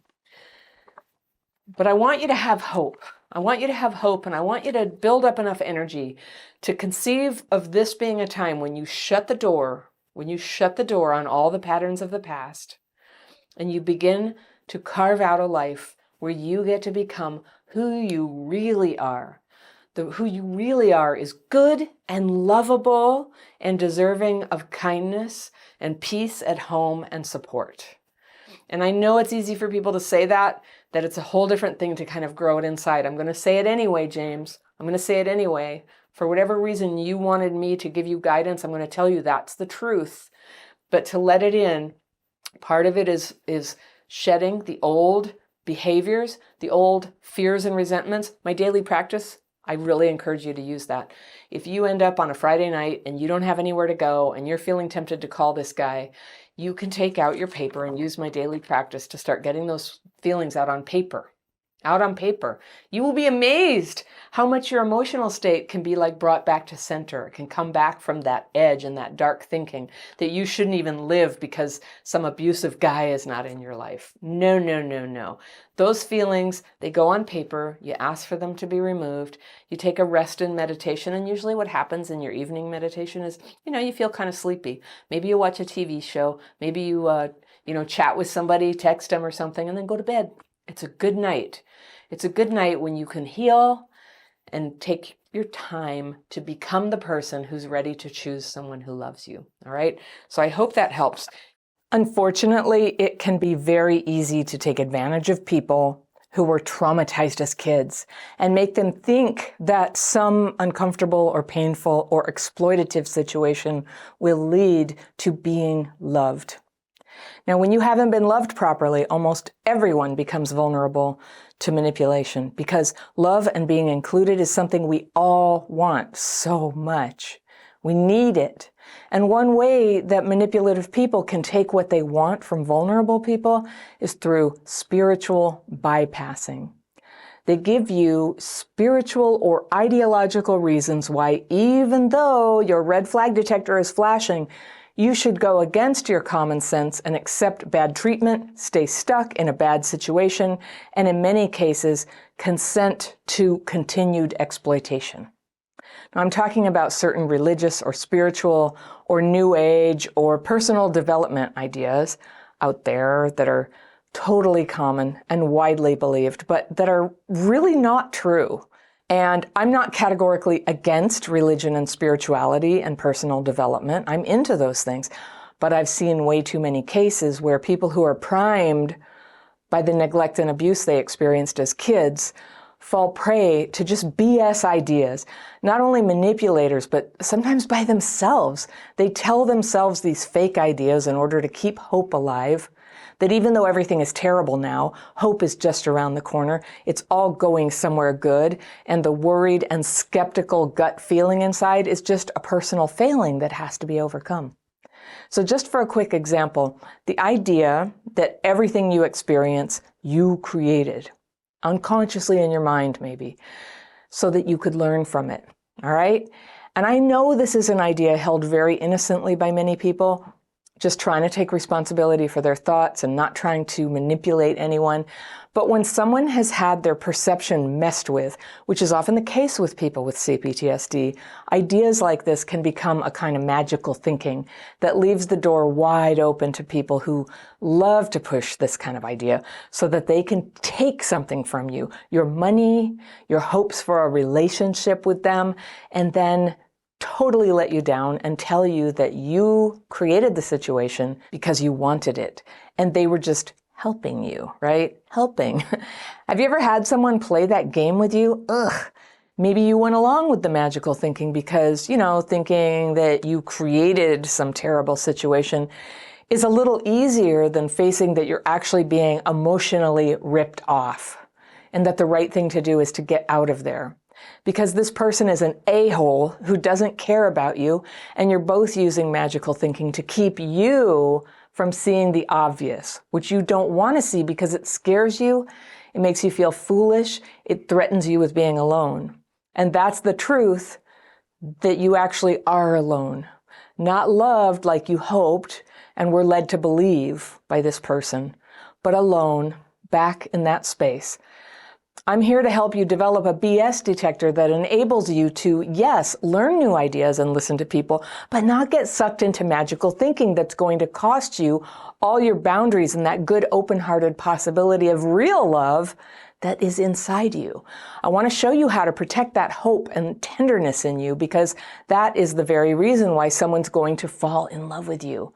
Not because you're so good at thriving in bad situations, but because you are your real, worthy of respect self, and that you thrives in reality. Because that you recognizes dishonesty and instead craves truth and hears that little voice inside when something doesn't feel right. That you is fed by love and goodness, not unkindness and invalidation, and definitely not some complicated spiritualized explanation of why it's actually good for you to be used by someone. That's what spiritual bypassing is. Okay, so let's talk about a few of these toxic ideas so you can watch out for them. You hear them all the time. They tend to sound profound or like ancient wisdom, but usually a kind of counterintuitive and too good to be true element is there, because it is there. It is too good to be true. So the first is when people challenge the way you're thinking or the fact that you're thinking by saying, hey, you're all up in your head, or you need to be more in your body, or you need to just breathe, or you need to be in the moment, or you're just being all left-brained about this. And I just want you to look at the pattern here, that these all are criticisms of you. Someone who wants you to go along with something finds your need for clarity and logic difficult for them. And there's this implication that you're not evolved enough or free enough or devoted to scripture enough like they are. Do you know this kind of interaction? And when you feel criticized, when you take that hit for a moment, you're very tempted to override your own better judgment so that you can get this person's approval. So there's pressure to not be in your head. In other words, to abandon what is logical, like being careful with your money or guarded with your sexuality. It's so basic, but it's so persuasive. And this is exactly how you can be talked out of your natural sense of self-determination into doing things you do not want to do. And then even to take on feeling ashamed about any reservations you had. You don't need to feel ashamed. What's at work here is what I call crap fit. That's a word I made up for the way people who went through trauma as kids get way too good at fitting themselves to unacceptable people and situations. Fitting themselves, in other words, to crap. Because that's what we had to do back then, right? But now your crap fit reflex has you hiding the thoughts where you're thinking, I don't want to sleep with this person, or I don't think I should give them my credit card. And the only thing that makes you override these feelings is a deep down belief that you can't trust your own judgment, that other people probably know better what you should do. Okay, another form of spiritual bypassing.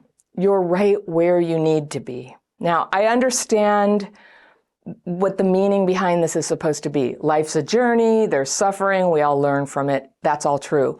But insisting that we're always where we need to be, well, first of all, it blows up when you try to apply it to an abused child or someone spending the last 30 years of their life in front of a television. It's just obviously not true. And I want to just tell you flat out, you have often been not at all where you need to be. When you were crying and no one came to help you as a child, that wasn't where you needed to be. When you were mocked by your classmates or crippled by your own triggers and unable to break out of isolation, you weren't where you needed to be. And in the same way, being in some so-called relationship where you don't get to have expectations, you know what I'm going to say? It's not where you need to be. You weren't made for that. Suffering and pain are part of life, and they can't be avoided entirely. And with a little grace, we can endure hardship and loss and even grow through it. But please get over this idea that being demeaned would ever be sent to you for your own good. You hear this one a lot around bad relationships. A really wonderful student of mine shared this thought once where she described a past relationship as it was really good for her, but a really hurtful relationship. And I didn't get it. And I asked her about it, and she said she felt like maybe this man who treated her badly was sent by the universe so that she could learn from the experience.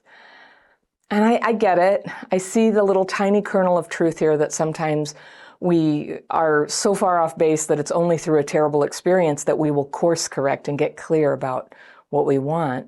And sure, that is true sometimes, but not time after time after time.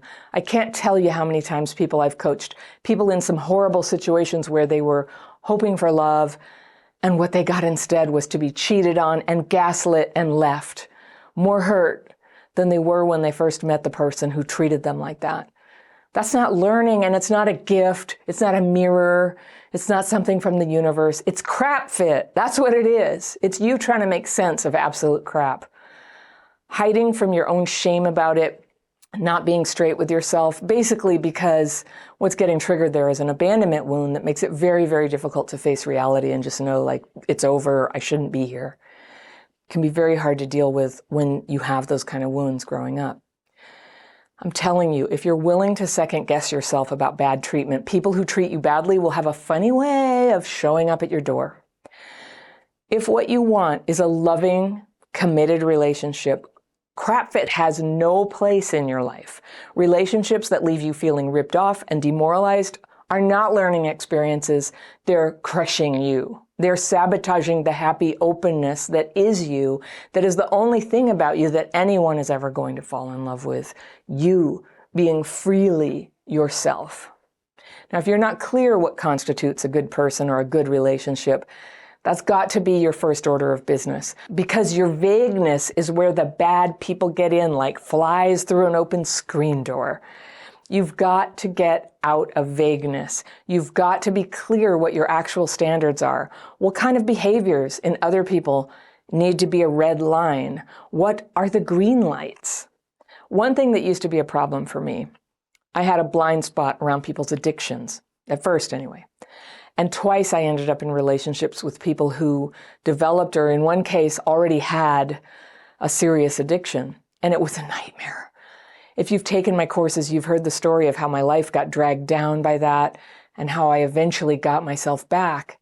And one of the most important things I did, which happened not long before I met the man I'm now married to, was I made a decision that I would never again date someone with a drug or alcohol problem. And no judgment on those of you who are struggling with addictions right now. I'm glad you're here. This is a place of recovery and you are in the right place. But I knew after I had been through so many devastating experiences with addicts and alcoholics in my family of origin and dating relationships, that for me, that had to be a red line. That's not who I was going to date anymore. I couldn't handle it. And I wrote that down. And I was almost afraid to do that because of another spiritual bypass myth that had gotten into my head and had been preventing me from being clear like that. And it was, be careful what you wish for. I didn't think I believed it, but I had absorbed this idea that some people have, that you can tell the universe what you want and you'll get it, but that it's a cruel and capricious universe. Or the idea that God himself is just waiting for you to wish one wrong thing and then bam, you wanted someone who was loyal, you get a stalker. Or you wanted someone who liked adventure. Oh no, she ran off with a free climber who refuses to use ropes as they climb 1,000-foot cliffs. You forgot to ask for the rest of it. I used to believe that. And again, I get the point that sometimes we haven't yet developed a clear picture of what we want or what's important, but God or the universe is not just sitting there waiting to F with you and teach you a lesson about your little wishes. I'm a God person, as most of you know, and if you don't believe in God, I just encourage you to translate this to some common sense that fits with your experience. But what we're created for is for good. I knew when I hit rock bottom with the second drug addict boyfriend. He died, actually. And I knew that I was not at all where I was meant to be. It was a powerful and life-defining experience that if I was going to be in a relationship, it needed to support the good that was already in me and support my potential, and that I would know if a man was the right one for me by the sign that he made my life better and that I became a better version of myself. And it works two ways. I knew that the man I met would know it was good because the relationship made his life better and he became a better version of himself. And eventually that's what happened. That's what I found. I was never mistreated, never disrespected, never ashamed of being with him.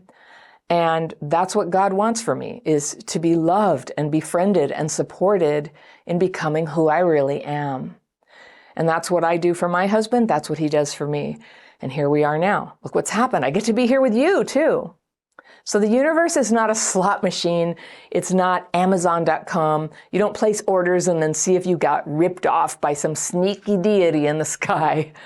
What I'm teaching here is that if trauma made you vulnerable and unsure of yourself, it's time to become clearer and stronger so you can live your life in a good way that leads to your own happiness and the fulfillment of all you can be, all you can bring to this great big community of life.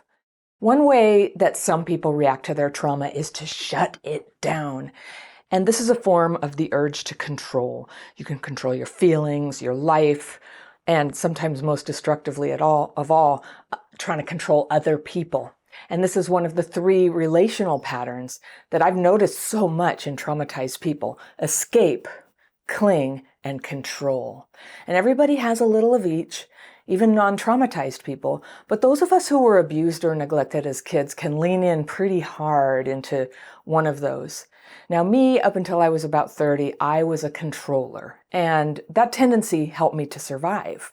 And one way that I controlled my emotions was I just made a decision that what happened to me was water under the bridge, no big deal. I got through it. If I could forget about my trauma, then everyone else should be able to forget about their trauma too. What was wrong with them? And I got good grades, and I had a good job, and I did interesting things that got praise. And the only problem was that other people just would not be how I wanted them to be. They didn't like me very much, in fact. And the more I tried to control them, and I blamed them for that. I was critical of them. I was arrogant, honestly. I literally thought I knew better how they should be, and I literally believed that I couldn't be happy unless they changed.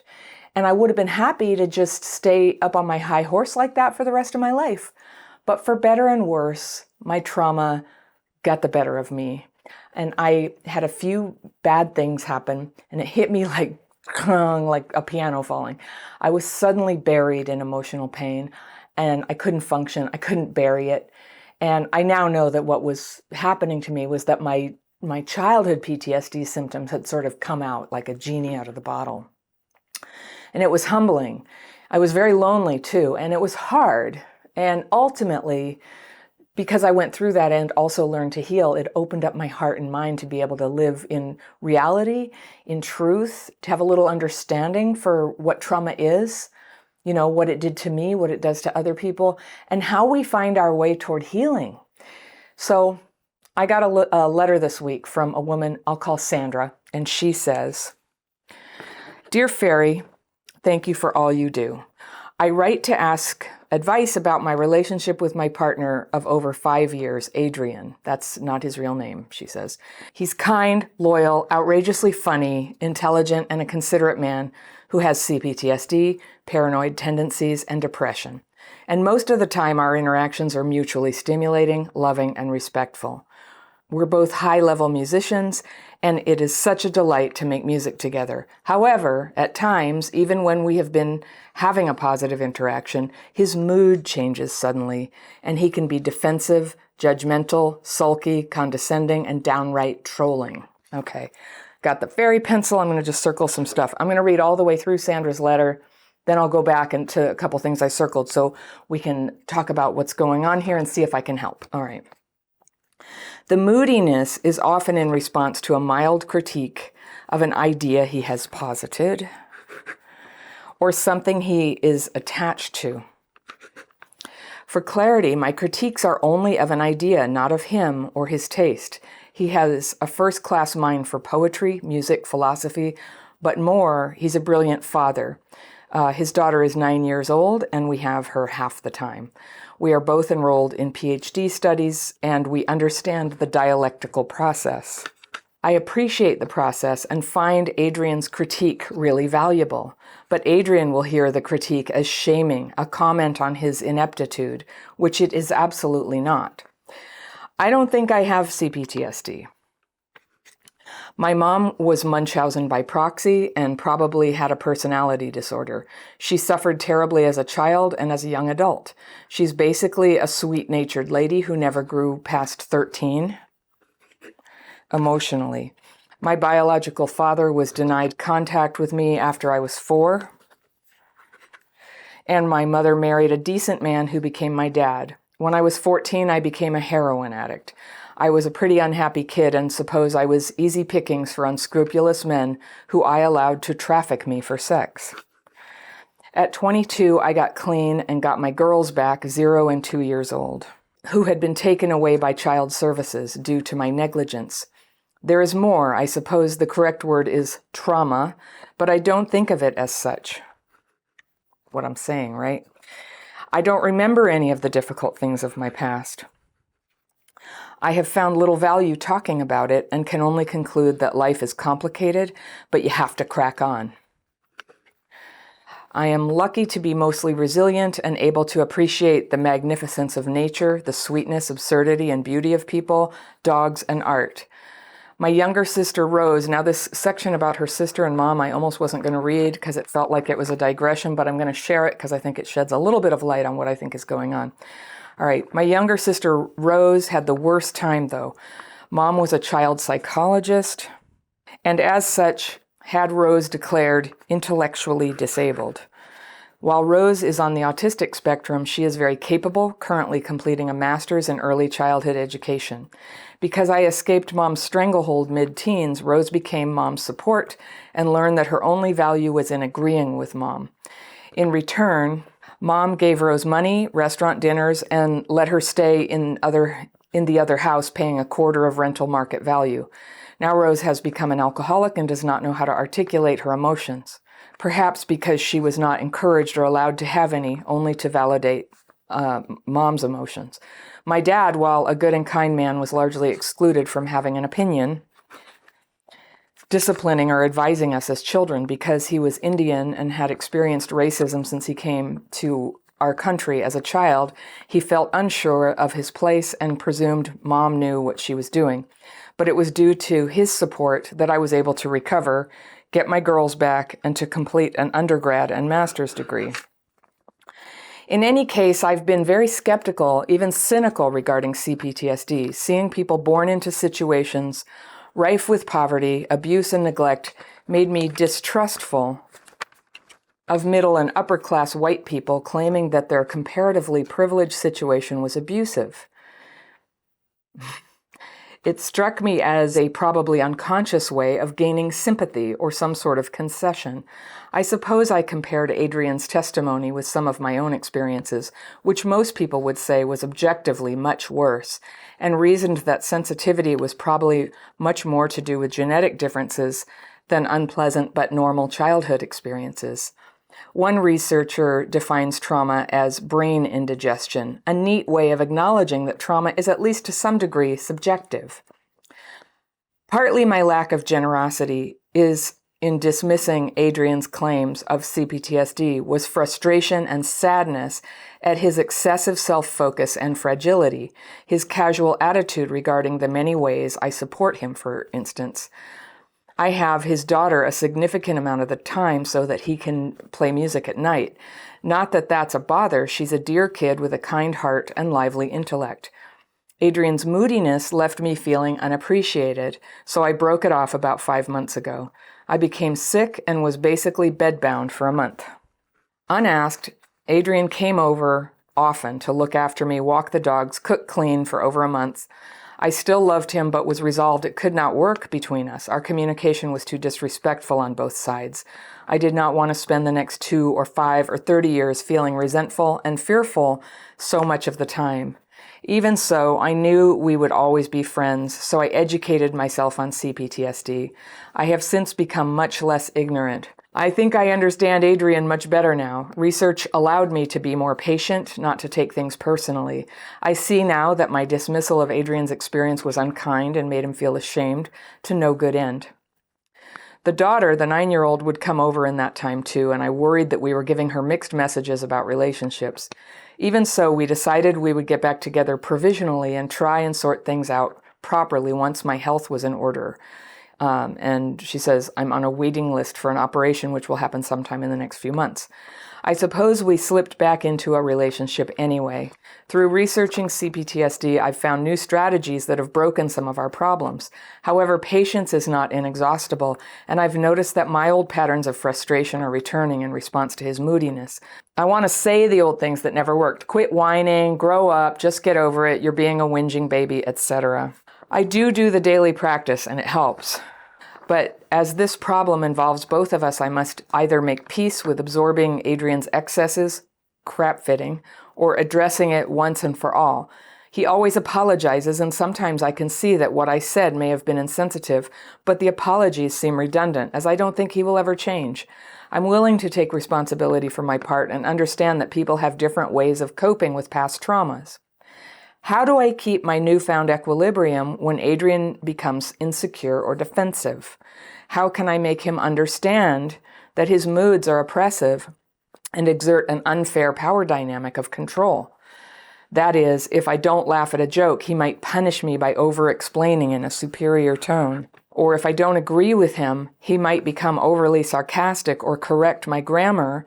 Or if things have become awkward and I shut down because I do not know what to say in order to diffuse things, or because I'm trying to find a moderate way of explaining how his perception is not right, he might sulk or start trolling me, etc. How do I get him to participate in the project of mature dialogue when things are fraught? Okay, Sandra. All right, I think I can help. I don't know if you want to hear it. This is going to be one of my more tough love letters.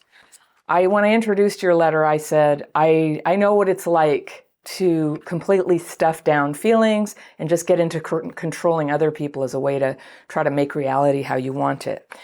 And in my opinion, that's what's going on here. Now, I don't doubt that this guy, Adrian, has his faults, he's difficult. A lot of people might feel irritated with his moods or whatever.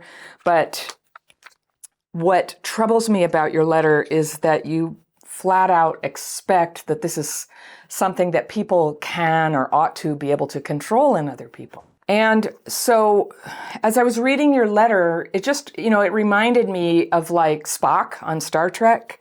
Like so rational and so, annoyed that anything is not rational. And I don't know, I don't know what that is. It makes me wonder a little bit if you are neurodivergent in some way.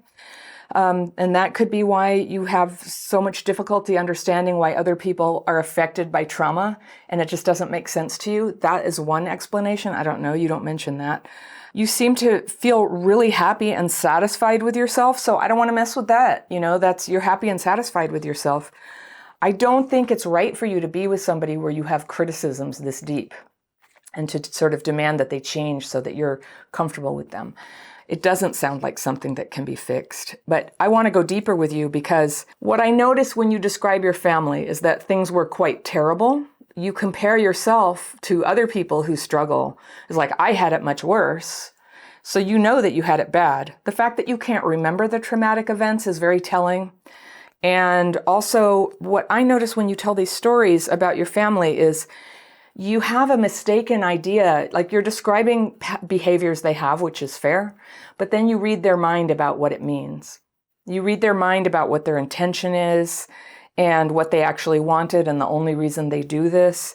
And that is a clue to me that you are very, very deeply disconnected. I don't know what it is. When I did this to people, I called it arrogance. For you, it might be a neurological difference or something where this doesn't make sense, but you actually cannot read their minds or what other people's motives are, no matter how you're wired. So when you just say in return, they did this, you have this like psychologization of your mother's and your sister's relationship. And there are facts like gave her money, gave her restaurant dinner, let her stay in the house at quarter market value. Like I'm reading between the lines, you're resentful. You didn't get the same. You didn't get treated as well. You say now she's become an alcoholic, and that's fairly easy to detect in another person, and does not know how to articulate her emotions. No, you don't know that. And perhaps because she was not encouraged or allowed to have any emotions, she only validates your mother's. So that sort of clashes with your mother being only 13 years old emotionally. There's just like a lot of like diagnosis and judgment on the family here and how messed up they were. And your dad was not allowed to have an opinion. Well, that's not really true. Your dad decided not to express his opinions or to try to people please, whatever. We don't know. He knows. That's for him to know. But he was not disallowed to have an opinion. So that's mind reading. And that's sort of a high horse position. Like, I know why everybody does what they do.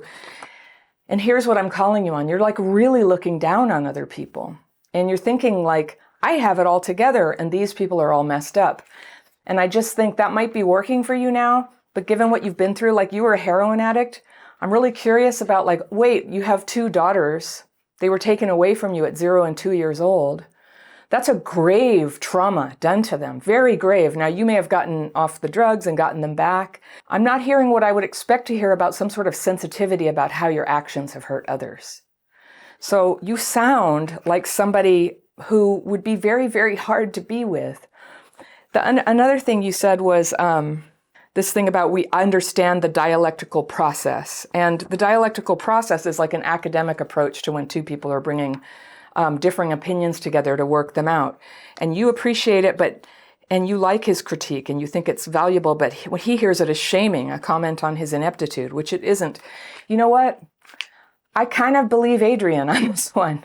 Like that you call it that, the dialectical process in a relationship, and he hears it as shaming. Look, if he hears it as shaming, that's how it feels to him. And so that's what I want to call to your attention, Sandra, is that when people feel shamed by what you're saying, then that's how it feels, all right? That's what it is. And I'm glad you educated yourself about CPTSD, but I just want to reassure you, like you've got the tip of the iceberg. You don't have it all cracked right now, or you're not cracking on. You read some books or some articles or watched some videos, you're using my daily practice, but you're still not really like experiencing it I think there's something that when you experience it, you can understand how trauma and when it hijacks the nervous system, it's not something that people are just like being lazy and not solving. That's not what it is.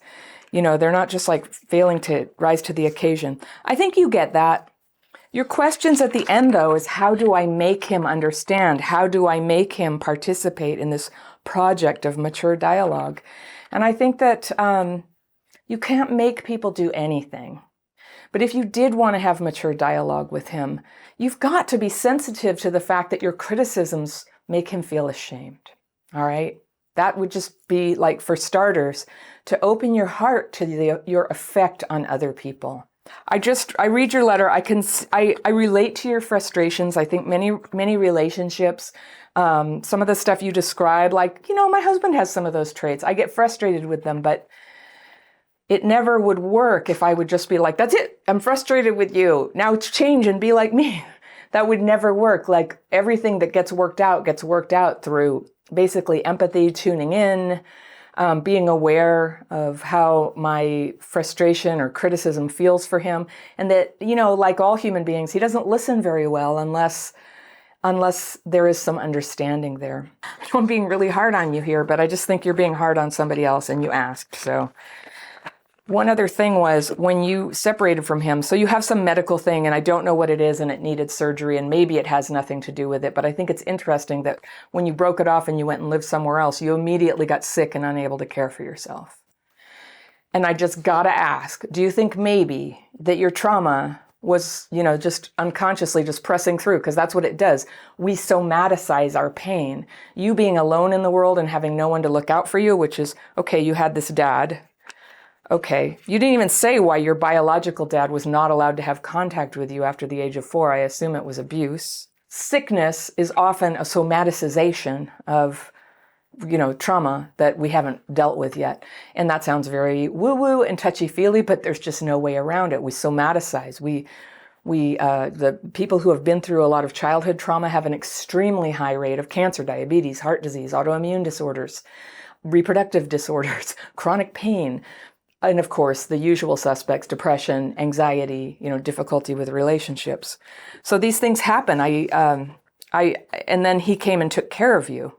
And you sort of, you didn't really consent to be back in a relationship, but you slid back in. And so I just couldn't help but wonder, forgive me if it's wrong speculation, if that was just a way that an aspect of you that cannot express himself can just say, I need to be taken care of too. And I don't have it all together either. That's a very beautiful, humble, open-hearted place to be. And I know that for me, I had a lot of medical difficulties and I really wouldn't want to wish them on anyone or go through it again if I had a choice. But one good thing is that after being somebody who refused to ask for help and needed to feel like, it's not even that I needed it, it's just how I was wired after the way I grew up having to be so self-sufficient. It was just really hard for me to be like dependent or interdependent. There's a way that I always needed control. And I had this surgery where I couldn't like get up or walk for 2 months. And the surgery involved donation of leg muscles to other parts of my body. So I was just like in a lot of pain. And I had 2 little kids and I was a single mom, which I guess you've been a single mom a lot in your life, I guess. You haven't talked about that, but that's like a dominant feature of my life during those years. And I had to be taken care of. And in fact, my stepdad came and took care of me. And that was a dynamic that we had not really had as adults at all. And it was really awkward for me at first, but it was really healing for me too, to just have him show up and come help me out for 2 weeks and drive me to I had to go like to the doctor every day for a while, and my kids had to be dropped off and picked up and fed and, just all those things. And he helped me, and it was a really lovely experience. And so in a way, I hope you had as wonderful a experience that somebody shows up in your life and cares for you, and how profound and important that is, even though all the people in our lives are kind of messed up, because everybody is. Everybody is kind of messed up. I hear you that, he just the way he is just like not great for you. It's not great for you, and that's legitimate, and that would be a good reason to leave the relationship if you're not able to accept him as he is. Of course, couples need to communicate, and it's not going very well. He gets defensive, he sulks, and it's a little bit like what you described your mother as being, and that's, we do find ourselves with people who have some of the negative and positive traits. And so it reminds me of what you said about your mother. She was very sweet, but she was immature emotionally. So now you've picked that again, but you picked it, okay? You picked it, and you're not committed to it yet. You're not married. Yes, there's this kid involved, which does put the pressure on for you to make your mind up one way or the other. From what you've said, I think we're going to get a lot of comments from people who just go, that guy, he just sounds like a pain in the ass, and no woman should have to put up with that. You should leave. Some people will say that. And other people will just say, you're so lucky to have somebody who cares for you when you're sick. You should learn to, make more peace with it. So basically, we're not going to have a concrete answer for you, but my suggestion for you is, instead of focusing so much on his flaws, they're always going to be there, right? So long as you're with him, they're going to be there. But see if you, every time you're thinking, oh, I'm so irritated with the way he is, see if you can redirect your attention to go, what's happening in me? And does this relate to my strong act of being totally over my trauma and not having any weaknesses? Because I hear you have a lot of strengths, but I know you're human, and I know you have weaknesses. And your weaknesses and your vulnerabilities are the lovable things about you, not just the strengths. Take it from one who's had to, work that trajectory. My strengths also became very unimpressive once my weaknesses got out of the bag. They didn't compensate for anything. Mainly I was just a person struggling. And that was not that attractive for other people. Luckily, there was a person here and there who would help me out in a pinch. But mostly that crisis of not being able to function on this like sheer will and sheer get it together energy, when people put down the phrase, pull yourself up by the bootstraps, I disagree with that. I think there's totally a time for that. You just got to do it sometimes. But there's also a time to open your heart and feel that love and humility that we're all kind of broken and kind of messed up and kind of irritating, and we love each other anyway. So no perfect answer for you here, but just a suggestion to open your heart and see where that takes you. See if that changes the nature of the relationship or not. So with that, I want to give you high praise for getting off heroin, for surviving what happened to you as a kid, for getting a PhD, for living this life of culture and refinement and joyful engagement with the world. Really good on you. Good job. Good job. That is an example to the rest of us that it's possible. 3D though, girl, 3D, all of it, the accomplishment, the will, the heart. All right.